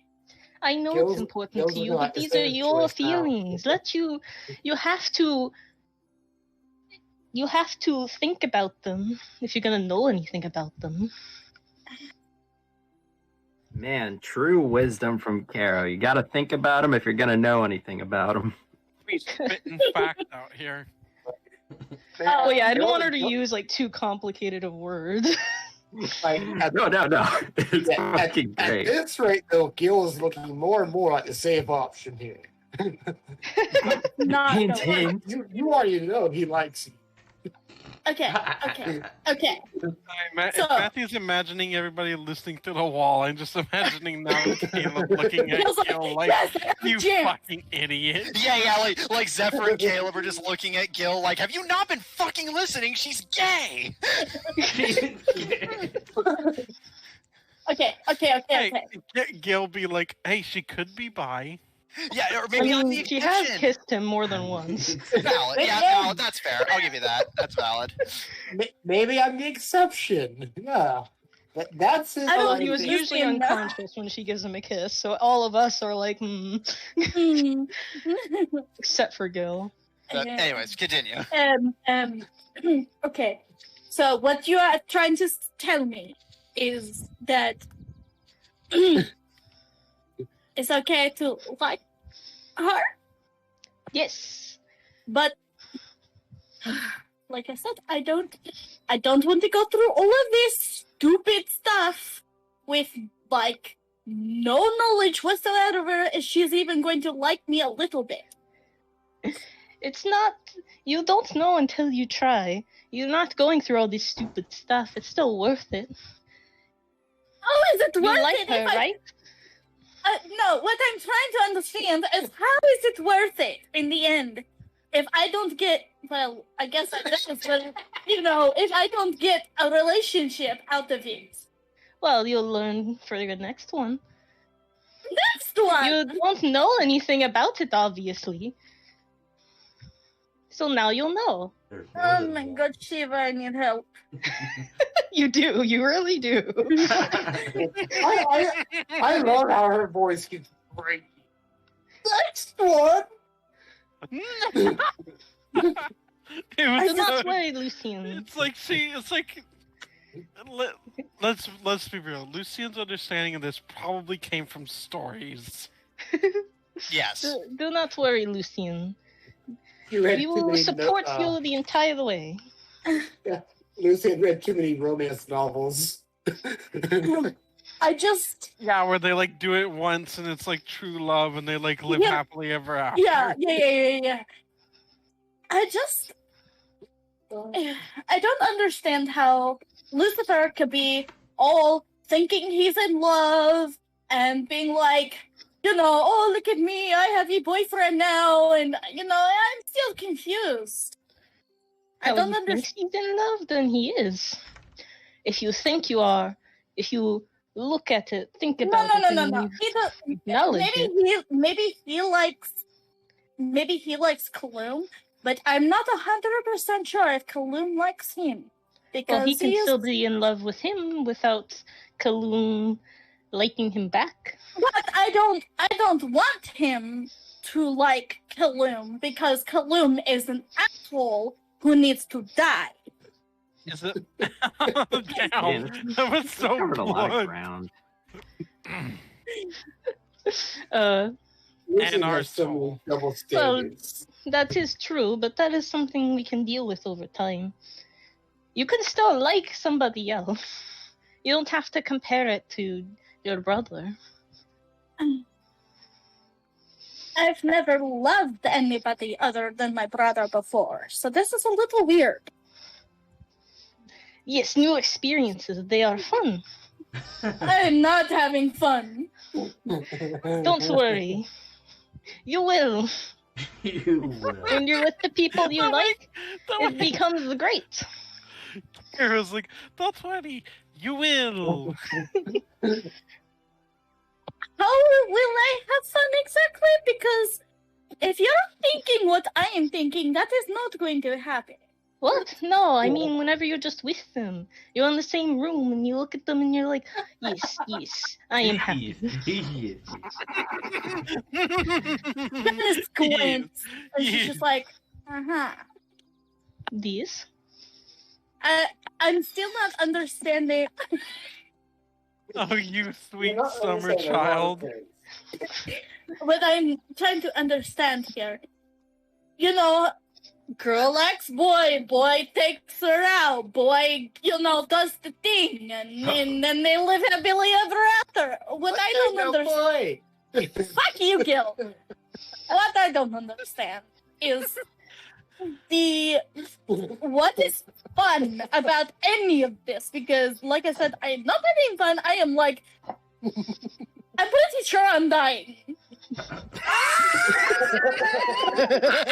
Oh my god! This is like the most earnest depiction of like having a crush that I have ever seen in any media ever. She may be 170, but she is 17 at heart. No, I think I've seen 17-year-olds do better than this. Carol, as time's been going on, has progressively climbed up onto taller furniture. Just like, listen. Yeah, listen. Yeah, I'm expecting Carol to sit backwards in a chair and be like, "You have a crush, and that's just fine." Soon you're gonna start noticing slowly getting changes higher in and your higher body. up the wall. Like I imagine by the end of this, Kara's just gonna be on the ceiling. Yeah, just stuck there by her mucus. It Well, is can't fun frogs because climb on things? they can. But I mean, I can't imagine this furniture wouldn't be too hard to climb on. It's like a dresser; she can just pull out the. Yeah. No, there's the benches. That'll have to do, unfortunately. Yeah. Damn it. Okay. Well, she's gonna progressively try to be taller. Yeah, she's gonna wind up on the ceiling by the end. Looking down like a monster. Lucian, it's perfectly fine to have a crush. Thanks for being on my ceiling. Lucian, it's okay. The way to have fun is to remember that you care about them, regardless of if they like you back or not.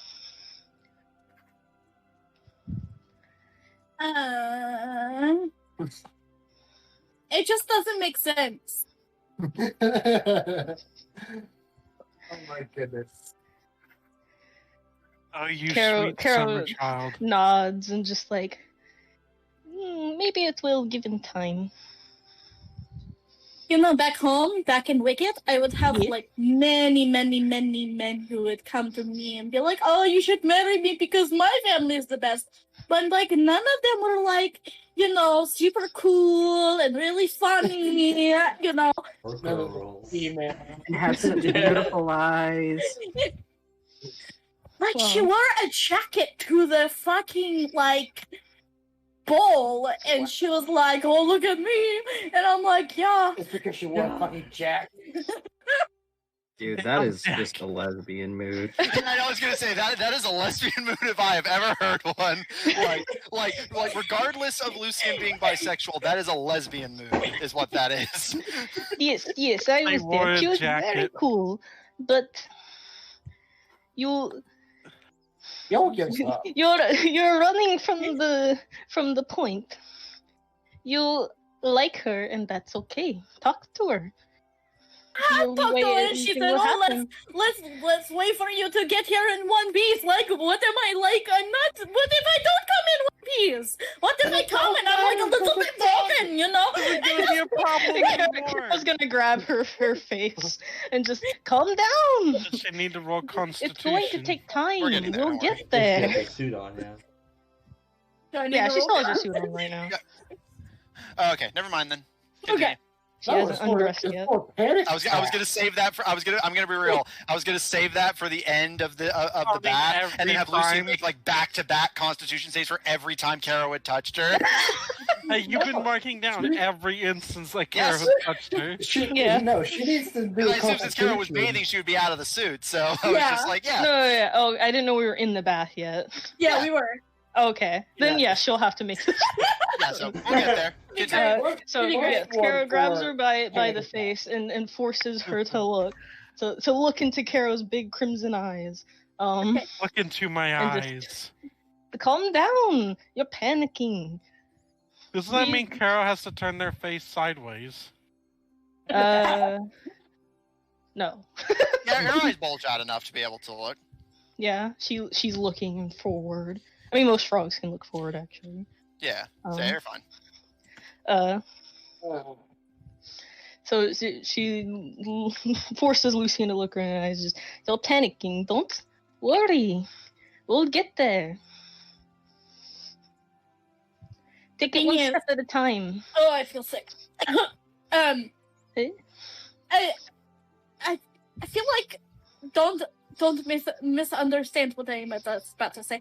I feel like there's a frog in my throat, you know, and I feel like I'm trying to swallow the frog, but the frog wants to come out. That'll be the poison. You finally calm down. She doesn't actually say that. Just close your eyes and take a deep breath. That's what I do whenever I need to use my crossbow. It helps whenever you're feeling weird. I feel like that's a lot different. Saying they feel weird before they're about to shoot somebody with their crossbow. Just anything, really. I feel like that's a lot different in this situation, Carol, because... Try it! Close her eyes. Like, she has that, like, expression on her face, like, I don't want to be doing this, but I guess I'll listen. And she'll take a deep, very, like, jagged breath. It's not working! Okay, let's just try again. You have to hold it for a second. Okay. And breathe out. She will take a deep breath and hold it. And hold it. And hold it. Breathe and out. Then find... Oh! And then she'll like... I'm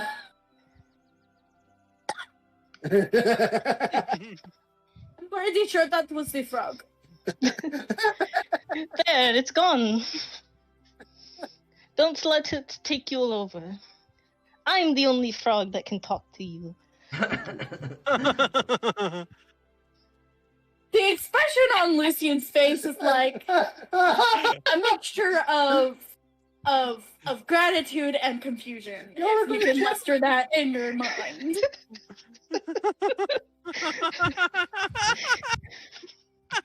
What has become of this session? Yeah, Lucian has a gay panic. Caro talks to Lucian through her gay panic. Oh god. Oh my god, and there's still like almost an hour left. And here's another thing, Caro. Oh boy. Oh god. And another thing. We'll have to put a cap on this. I think that I may have, like, because, like, I kissed Gil a couple times, which is like... Oh. It was like... It's like kissing my brother, you know? She's saying Gil is like a brother to her. Rip Gil. It's almost like putting him in the zone, you know? He's got his own friend. It's like Gil, y'all watch as he hears this, and he just deflates. He doesn't. He hears this, and he just deflates. He sinks into the water. You've been friend zoned. Don't misunderstand me, Caro, because I thought maybe I do like Gil because, like, you know, he's strong and he has like these moments of funny sometimes, you know. But like, it was like I've kissed my brother like a lot in my life, you know, and it was like that.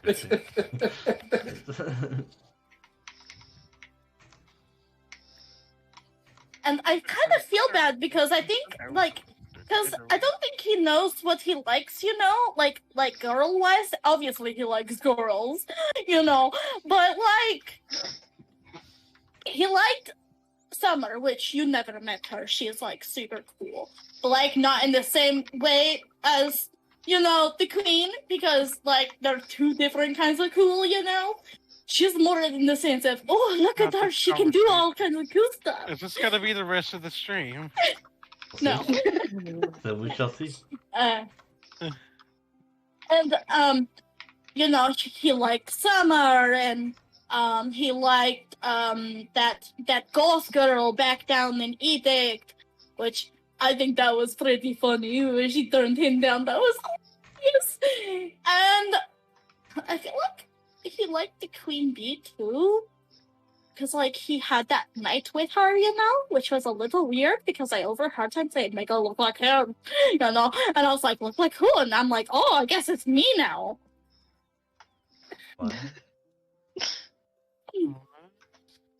Man, that train of thought derailed really hard. Welcome inside the Lucian brain. This conversation train, like, never got on the rails to begin with. It just, it literally just ran over this. It just fell over. It just. This is literally, quite literally, the train wreck you cannot look away from. So yeah, maybe I think that maybe I accidentally because I kissed him a few times, but I don't want him to think, oh, I'm kissing you because I like you. I'm kissing you because you're nice, and I think it's nice to kiss your friend. Like, I've kissed Raccoon before. It doesn't mean I like her. I guess I can't really kiss people without hurting them.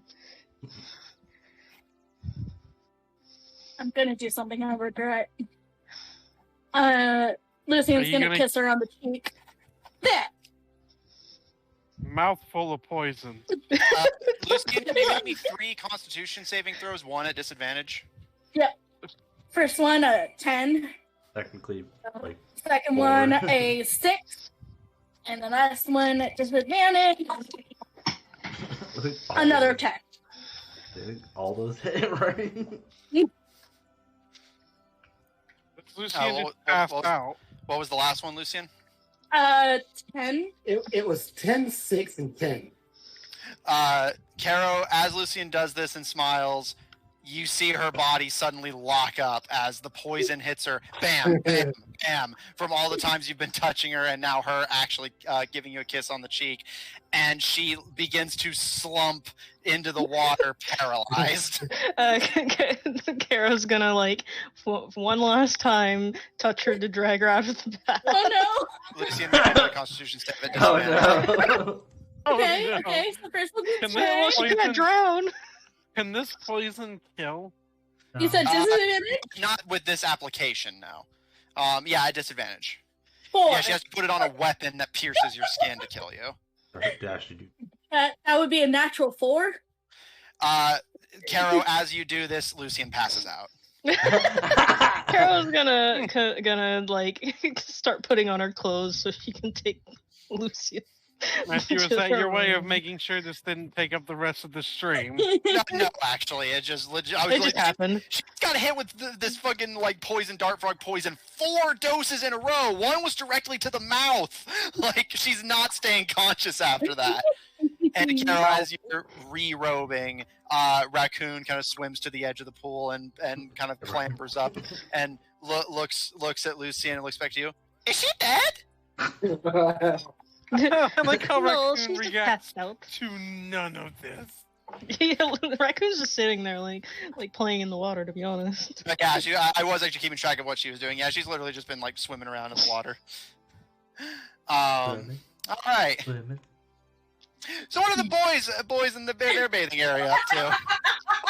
Gil's trying to drown himself at the game friend zone. You did not hear any of that, Gil.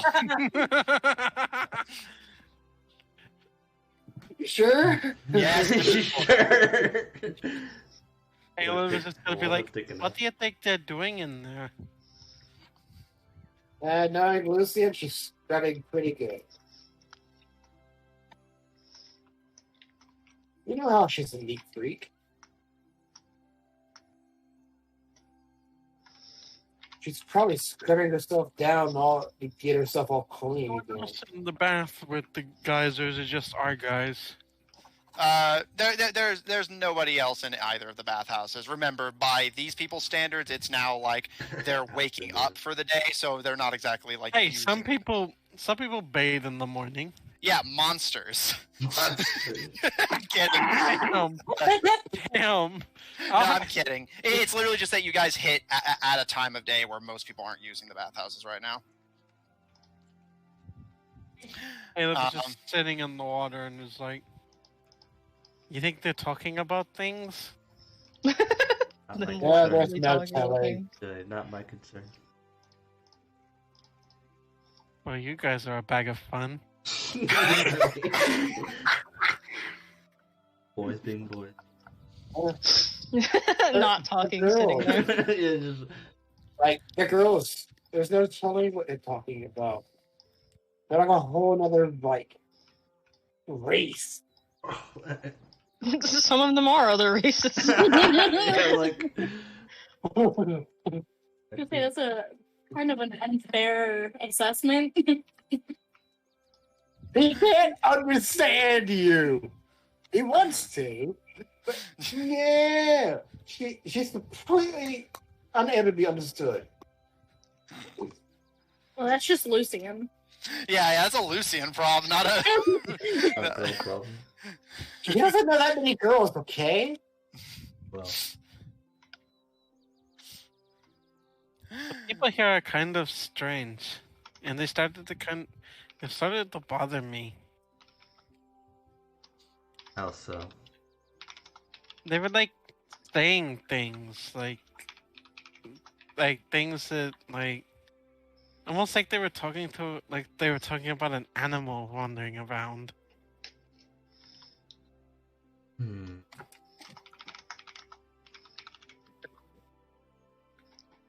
Well, they did say that this is a primarily girl or female rule area.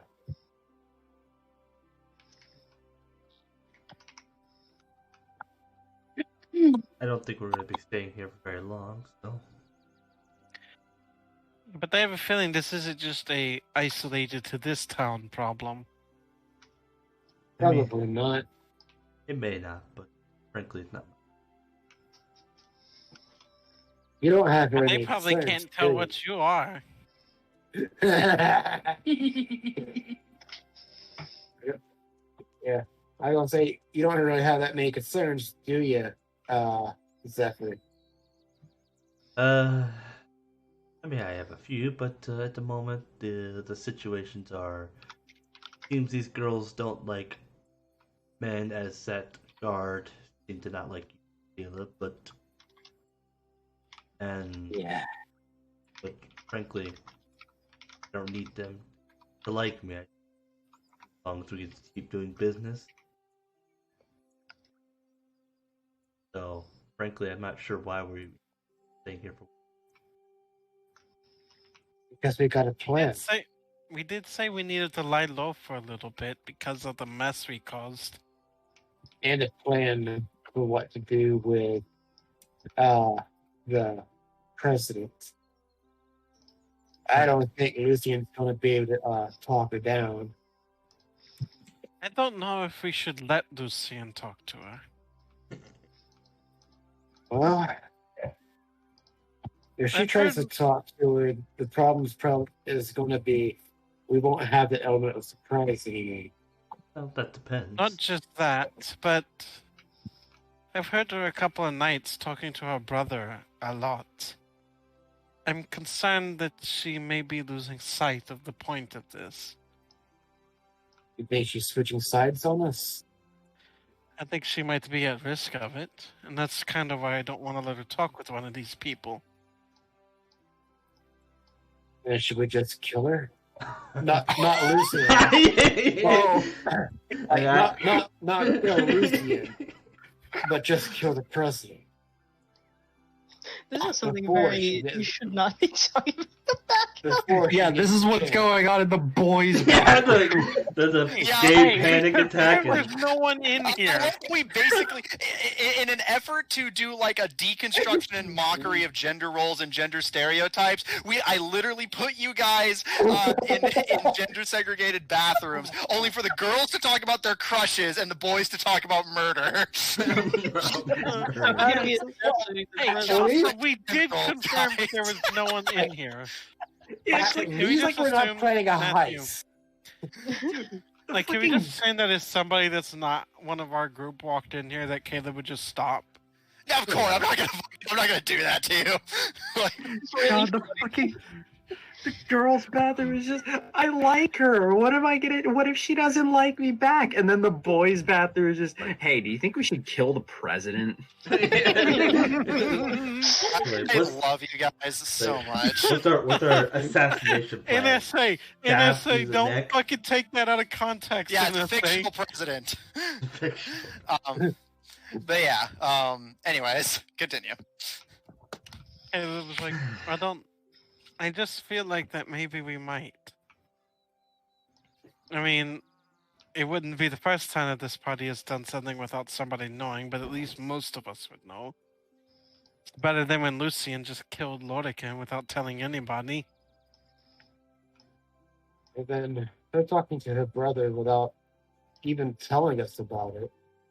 Like if she was talking to him and then told us like, "Hey, I'm talking to my brother," that's one thing, but she's not been telling me. She just told Caro. Yeah, Caleb was like, I was gonna say, to be fair, I think she has mentioned it a couple of times, but she doesn't mention what they've said exactly. Just the general gist. Like what language is she even talking to him in? Do you know? I think it was Elvish, right? Celestial, No. yeah, Celestial. Yeah. Celestial. You're talking Celestial with him and for other. Mm-hmm. Or common for the Sun Dragon Queen. The kid doesn't know the exact details, but he does know it's been happening.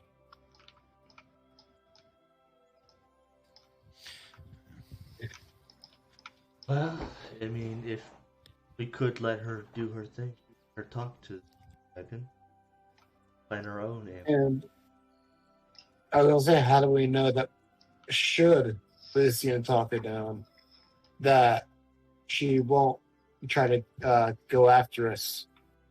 That she's just not. That she's gonna try I to. think that maybe we should have our own plan, and then act like, then make a plan with. We have our own plan that we will actually follow, but then we'll make a fake plan with her. So we have our own plan, and we let Lucian continue thinking we're gonna let her talk down the president, but in reality we're going to attack. If it's necessary. If she really does seem like she's going to try to talk them down, then we can at least give her that chance. But we can be in position if it seems like it's not going to go. Even if she does talk it down, who's to say that president will even let us walk out of there, or if they're even honest? Well, I guess it'll be a good thing that we're ready to do some damage. I just don't think it's going to go well. Yeah. They're going to find out who we are, and they're going to try to kill us on sight. They're not going to, let's try to talk this out, huh? They know who we are. They're going to see us, and it's going to they're going to attack. I'm going to get Tabby and his weapon. They could attack us, they could not, frankly. I mean, you could just simply kill them. In fact, we know, once we figure out where they, once we can get to them, kill them the moment we see them. Cheers. I think that would be best. Look, I'm not usually one for murder, but we can't trust these people. Well, We definitely shouldn't say anything to Neon, then he seems to have no stomach for this. No, he doesn't handle. Well, he doesn't mind attacking, but he won't do the killing blow. So he probably won't be in on this kind of plan either. Yeah. Fascinating. But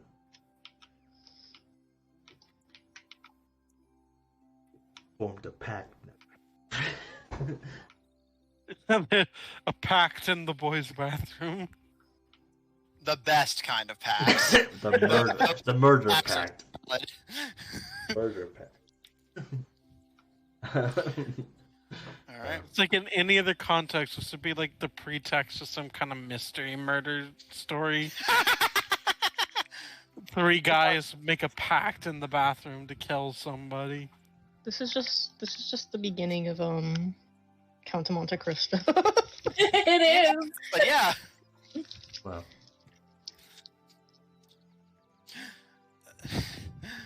All right. Well,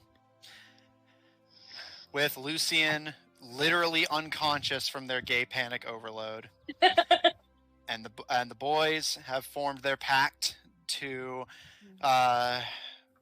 if necessary, assassinate President Ergos if Lucian appears to have turned on the party.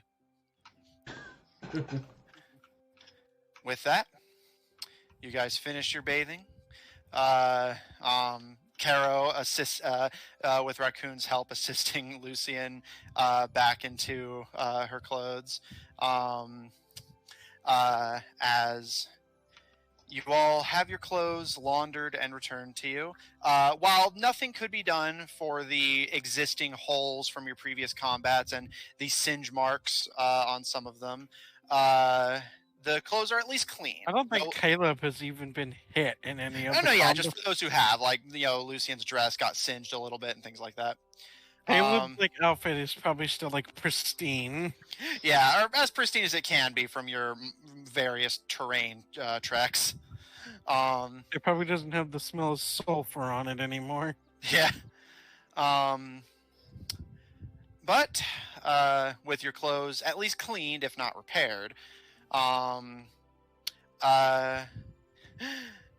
as you all gather out in the tavern, Neon is downing several drinks. They appear to have worked their way through a mug and at least a couple bottles of an odd-looking beer. Dear. Who's Neon staying with? Me. You probably should go get him. He's okay for now. I've learned my lesson of stopping people from drinking when they need it. Actually, you know what? Gil's gonna go join him. What would you have, sir? Whatever he's having. He slides you some of the odd-looking beer. Caleb was like, well, if you can't beat him. Okay, it's gonna walk up and be like, what can I have? He kind of squints his bloodshot eyes at you. How old are you? Old enough. Give him one too. Let him answer, sir. They probably have laws about this. Some places do. And it's on the tail end of 14. Species? Human. He gives a nod. I can serve you, but I can't serve you anything alcoholic. Can you live with that? That's fine. That's why I was asking. He gives a smile and a nod. Thank you, sir. And rather than the beer that Neon and Gil are drinking, he slides you a mug of what appears to be a very well-made lemonade. Ooh. Does Caleb know what lemonade is? Make a history check.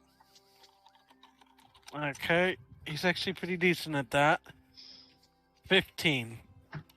I actually have this noted. Let me just pull up the notes.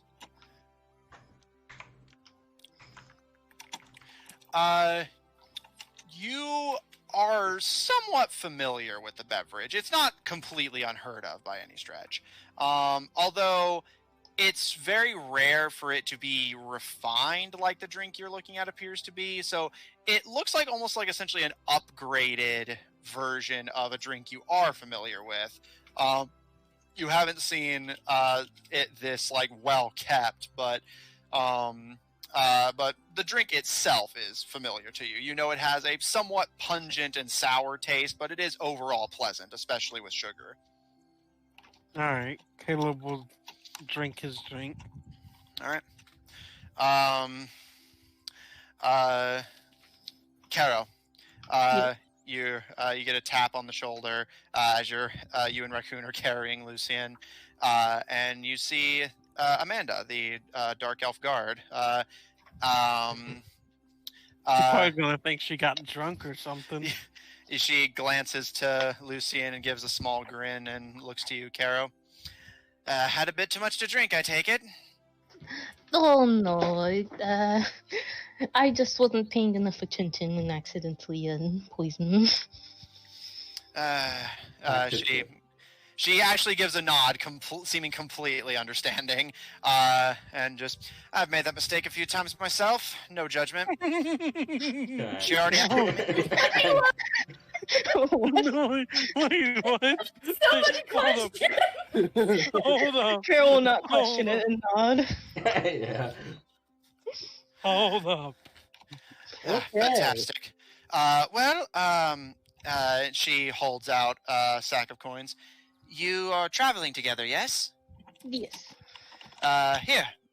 Change for the gem. Wanted to make sure that you all weren't unfairly downplayed.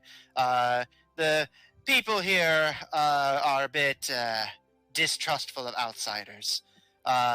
So wanted to make sure you got a fair deal. Carol takes the coin bags. Thank you. You're very nice. Caleb hear this conversation, by the way? Yeah. You're at the bar and fairly close. They have problems with more than just outsiders. She kind of rolls her eyes a bit, and you see her glance to Caleb before glancing back to you, and just, you really feel comfortable letting him drink on his own? He probably isn't actually drinking anything. I've never seen him drink. Did you forget about that time at fucking... Oh yes, Carol did forget about that time. Paying attention to him. No, go with it. It's great. Yeah, just roll with it. Carol was she watching him? I forget. I think it was. Yeah, so Carol wasn't paying enough attention to his but she was like off partying, to be fair. Yeah. Yeah, so it's not unreasonable. Yeah. That was why I didn't think anything of it. I was like, yeah, Carol was partying, so she missed it. It's fine. He's fine. She kind of gives a bit of a shrug and just, fair enough. I wouldn't expect a stranger to tell me how to treat my men.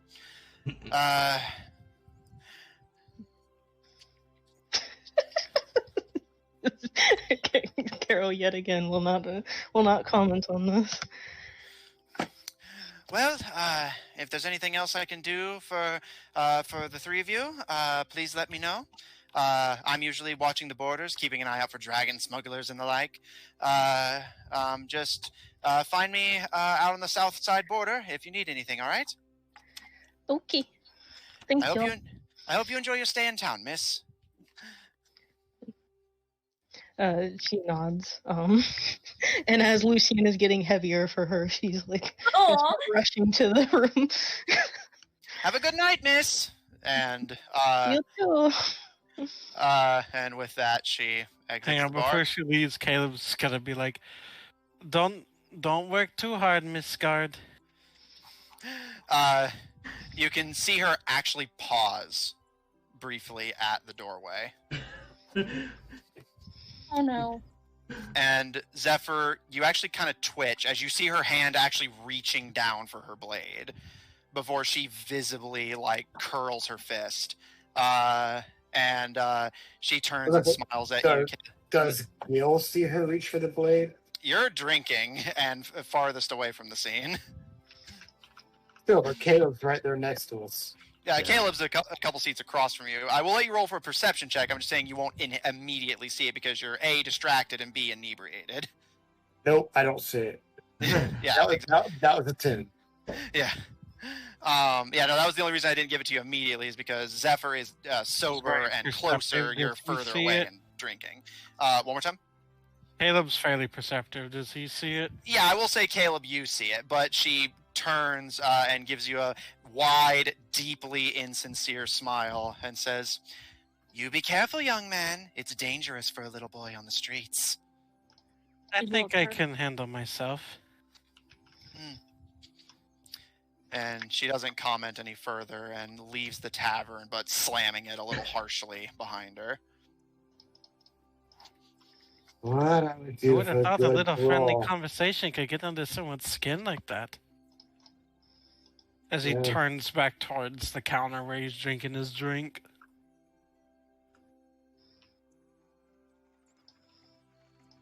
Is the bartender still there? Yeah, the bartender's present. You see him kind of wincing a little bit, but seeming like he's trying not to look at the scene.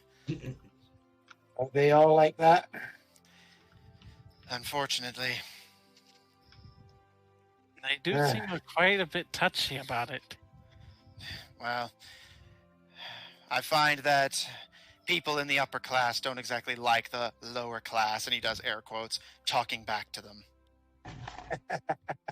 If they only I have knew. a feeling it was a little bit more than class. I think your class matters here. I know it doesn't matter here, but class is still class. I mean, social classes, yes. He kind of like rubs at his eyes a little bit and just try not to get into any trouble. Make sure one of the ladies is with you whenever you try to do the shopping here. This whole damn island's like this, but Hyarmen's probably the worst.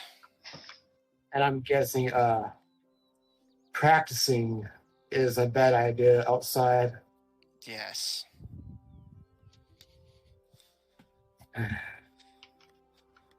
Yeah, like forms and stuff like that. You like to stay in shape. Never seen you do that before.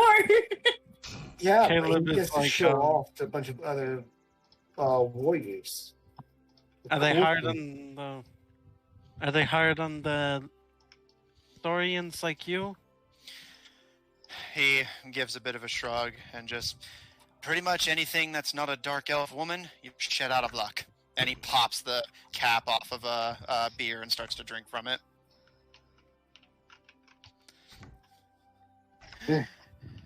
As he downs the beer and kind of drops the bottle unceremoniously onto the counter.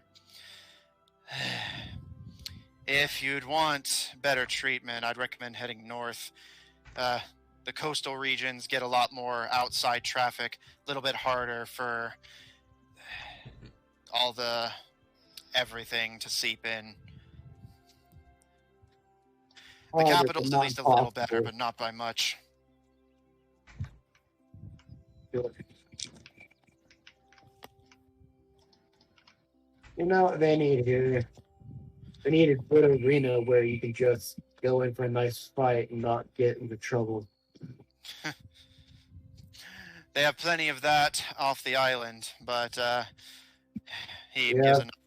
But then I could teach these girls a few things or two. He raises an eyebrow and just... You look strong, friend, but they are no slouches in a fight, believe me. Oh, they're born and bred for this kind of thing. Oh, trust me. I've been watching that. He kind of rolls his eyes and looks to you, Caleb. But I do think we do have one thing going for us. My kin haven't handed over the island so easily. We're not going to let them start building arenas and anything like that. Not as long as my people are here to put up a fight about it. Oh, that's good at least. How are your people culturally? Do they have any things they don't like? He gives a bit of a smile, seeming actually happy at your interest in his culture, and gives a bit of a shrug as he starts cleaning out the beer bottle he had drunken from once he's gotten the last of it. We mostly try to keep to ourselves, find a nice comfortable place to set up shop. Everyone sticks together, where we never exactly were big on the whole really anyone being separated thing. He gives a smile and nods to the side of the inn where the door to the bathhouses is. I'm sure you've all probably noticed our buildings are rather tight-knit. Yeah. Before the Dark Elves got here, we like to stay close together, not be too far apart from each other. Half of the places we had were communal, and all the communal places were close together in and of themselves. We didn't even have walls until the Dark Elves got here. Why not just kick them out? He leans in and kind of gestures for you to lower your voice. Well, he didn't say this very loudly. Oh, no, I know. I'm just saying, it more seems he's really nervous about anything like that being said in his bar. So even with you talking kind of low and conversationally, he's like basically like gesturing for you to keep it down. You can stage whisper, just like clarifying. Yeah. And Caleb, were you about to say something? Yeah, I was gonna ask out of character. Didn't we wasn't there things we learned that Saurians are very religious people? Yeah, the Saurians are, yes, devoutly religious, as are the Dark Elves. Although you heard on from political rumors and just information from Barry going in that the Saurians' religion is being kind of forcibly choked out by the Dark Elves' worship of Arachne. I also heard that your people are very much into worship and all that. He gives a nod. Indeed we are. We're one with the dragons on this island. It's... you humans on the surface world, how do you view your elders, your ancestors, the people who came before you? The utmost respect. Caleb is it can vary a lot from very devout respect to simply looking back on them, as people you maybe once knew or people who influenced your family to this day, and others maybe just don't have as much track on it. It kind of depends. He gives a nod. Understandable. My people, we take our elders and ancestors incredibly seriously. These dragons are our ancestors. They're guardians for the nature of this island. They protect us from outsiders and dangers, and we like to be close to them. We built our settlements in places where we could be as close to them as we could without intruding in their homes. Caleb was but from what I understand, the Dark Elves feel differently about it. He kind of visibly scowls and they do. When they arrived, the first thing they did was destroy all of our temples and start building their own. Said that our worship was heresy, and that Arachne, and he does air quotes as he says, would be displeased and cease to give us her gifts. Sounds like most religions.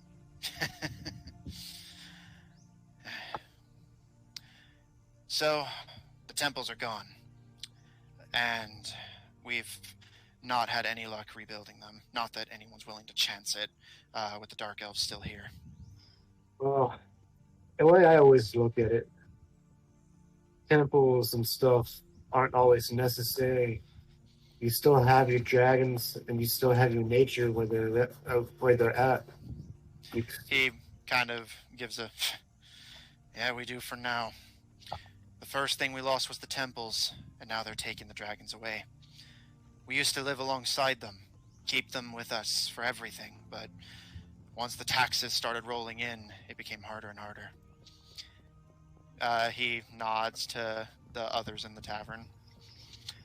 This place used to see all kinds of people walking side by side with their ancestors, making sure they were happy and taken care of. The stable was always full to bursting. Not anymore, though. Barely anyone can afford it anymore. And I have seen a few dragons. I did see a few dragons in the stable. Would you believe that the Dark Elves can get some leniency with those taxes, or have the money to actually afford them? Wow. Are you saying those dragons are the Dark Elves? But I thought they banned them altogether. It's illegal to trade them, and it's illegal to have them within the city limits. But the Dark Elves have a talent for talking their way out of legal trouble around here. And they have the money to afford the fines, even if they didn't. But he gives a shrug. We didn't have any use for any of that gold, silver. And next thing we knew, we had to pay up or get rid of family. Sounds like to me this place runs on a system that benefited them from the start. welcome to conquest. It's never a pleasant business. Have you people ever tried making new settlements away from these? We've tried, but there's nowhere else on the island we can go. Everything else is either the dragon's home, and we won't intrude, or it can't sustain us. The desert has no life that can support us. The swamps are too crowded, the jungle's too dense. A few have tried, but we either lose our way, or any nods to some of the dark elves in the tavern who thankfully don't appear to be overhearing the conversation, lose everything else. Well, and Gil's going to say this very quietly. Things might be changing in the future. Bye. Gil, make a persuasion check. And Caleb was going to say, we did see signs of growing things a few days away from here. I think it may be a day or two. 19. And he gives you a nod, Caleb. That'll be the farms. We have to get our food from somewhere. We try to pick out areas where it's not interfering with the dragons. We typically have the farms maintained and then wait for mating season to pass before we go to harvest. Are the crops doing well? Very. I think they were doing fine. Doing well. None of the ones that. I know. I'm getting the evil from me. Yeah, like Caleb was like, none of the ones that eat plants will eat the crops. He gives a smile and shakes his head. No. Our ancestors smile on us. They will not take away our food, especially seeing as we're always making sure they have their share. Hopefully, they're less forgiving to others. And Gil, as you say what you say, he actually pauses and kind of squints a little bit at you. And what languages do you speak, Gil? Common and Elvish. He speaks to you questioningly in a language you don't understand, but it sounds almost like ringing bells. A very quiet whisper in this odd language that you don't speak. Is it? It's not any of the languages anyone else knows? Zephyr, what languages do you speak? I know it's not any of Neon's. Nothing. Yeah, I don't. He's gonna. Common Elvish, and I know it's not Orc. It's probably not Thieves' Cant. I know what it is. Probably Celestial. Nope. No. Is it Draconic? Nope. Gil's gonna shake his head slightly and shrug apologetically. He kind of slides a little bit away from you, and you see him get kind of defensive and start reaching under the counter. And rest assured, I have no intention of making trouble, sir. I'm just speaking my mind plainly. Of course. And with that, he rather abruptly leaves all of you to your drinks, seeming like he wants to busy himself with something a bit away from all of you. Caleb's gonna look to Gil and be like, good job, you scared off another one. I was trying to help. Trying to give the poor guy some sort of hope. Well, I wouldn't recommend telling everyone. I didn't say anything. Well, You were you didn't leave it up to the imagination. I just said things might change. I didn't say how. Yeah, but it was implied. it was Things heavily. might change soon. Wink. Yeah, boy. Neon, you're sitting at the bar with the other three. You're at this point well into tipsy. What are you doing?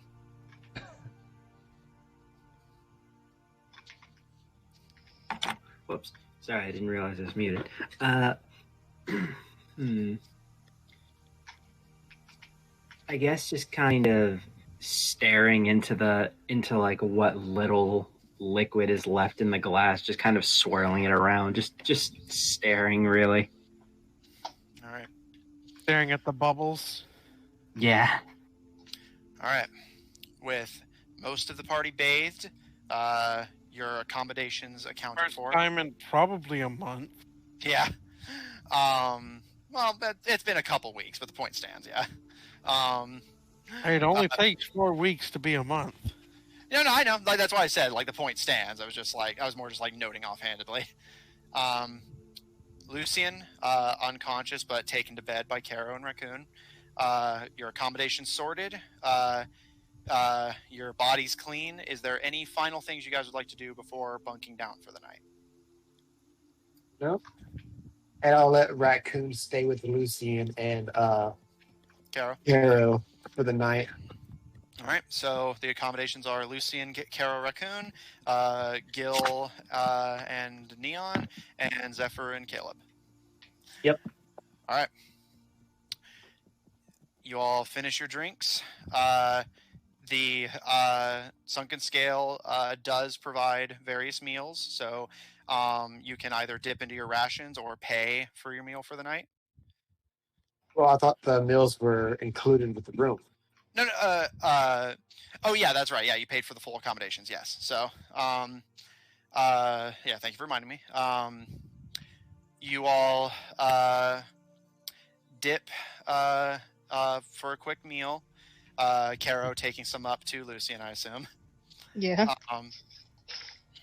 She'll And recover soon. Don't worry. Is she awake at this point, or? no, she's still out. Yeah. It just shoves the food into Lucian's mouth. Lucian You all- died choking. You all have a relatively nice meal. Just happy to have drinks that aren't just plain water, skin water, and food that isn't traveling rations or magically Yeah, provided. Caleb is Such. probably like sucking down that lemonade. And as you all happily guzzle your meals, happy to be clean, relatively comfortable, full, and hydrated for the Yeah, first all these time people in are probably weeks. like looking at us like, Probably still what are drinking my these water. fucking animals? Yeah. I'm probably still using my water though. Yeah, that's fair. You all turn into your rooms for the night. The Tabadra boys in one, Neon and Gil in another, and the Gorals TM in the final room. The accommodations are rather pleasant.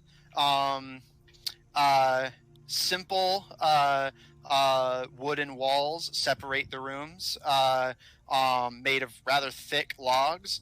And each room actually has a window with a reed-covered curtain to block out or let in the sunlight at your wish. The beds are surprisingly comfortable. Have that kind of like very nice, like silken feeling to them. The pillows are fluffed with exotic, colorful feathers, and overall, you can't complain. The accommodations are simple but comfortable, and with full bellies, fully hydrated, and just ready to sleep on something that isn't a bedroll, and finally clean for the first time in weeks. You all start to hunker down for the night as you settle into your first night in Hyarmen. And that is where we're going to end tonight's session. We've talked about this. Don't be a bully. Hey, I wasn't being a bully. I was just helping you, man. Putting some extra emphasis on it. Being a smartass. I'm sorry. Yeah, I you're wasn't fine. being a Fine, don't worry about smartass. It's just like I'm gonna, we're gonna be in unison. It's gonna be like awesome. People are gonna be like, "Wow!" It's like he read his fucking mind. It's like, They were on what the is the same opposite wavelength. of inspiration? we're fucking with you. It's fine. Don't worry. You're all right. But yes. So Amanda, I'll get you a ring.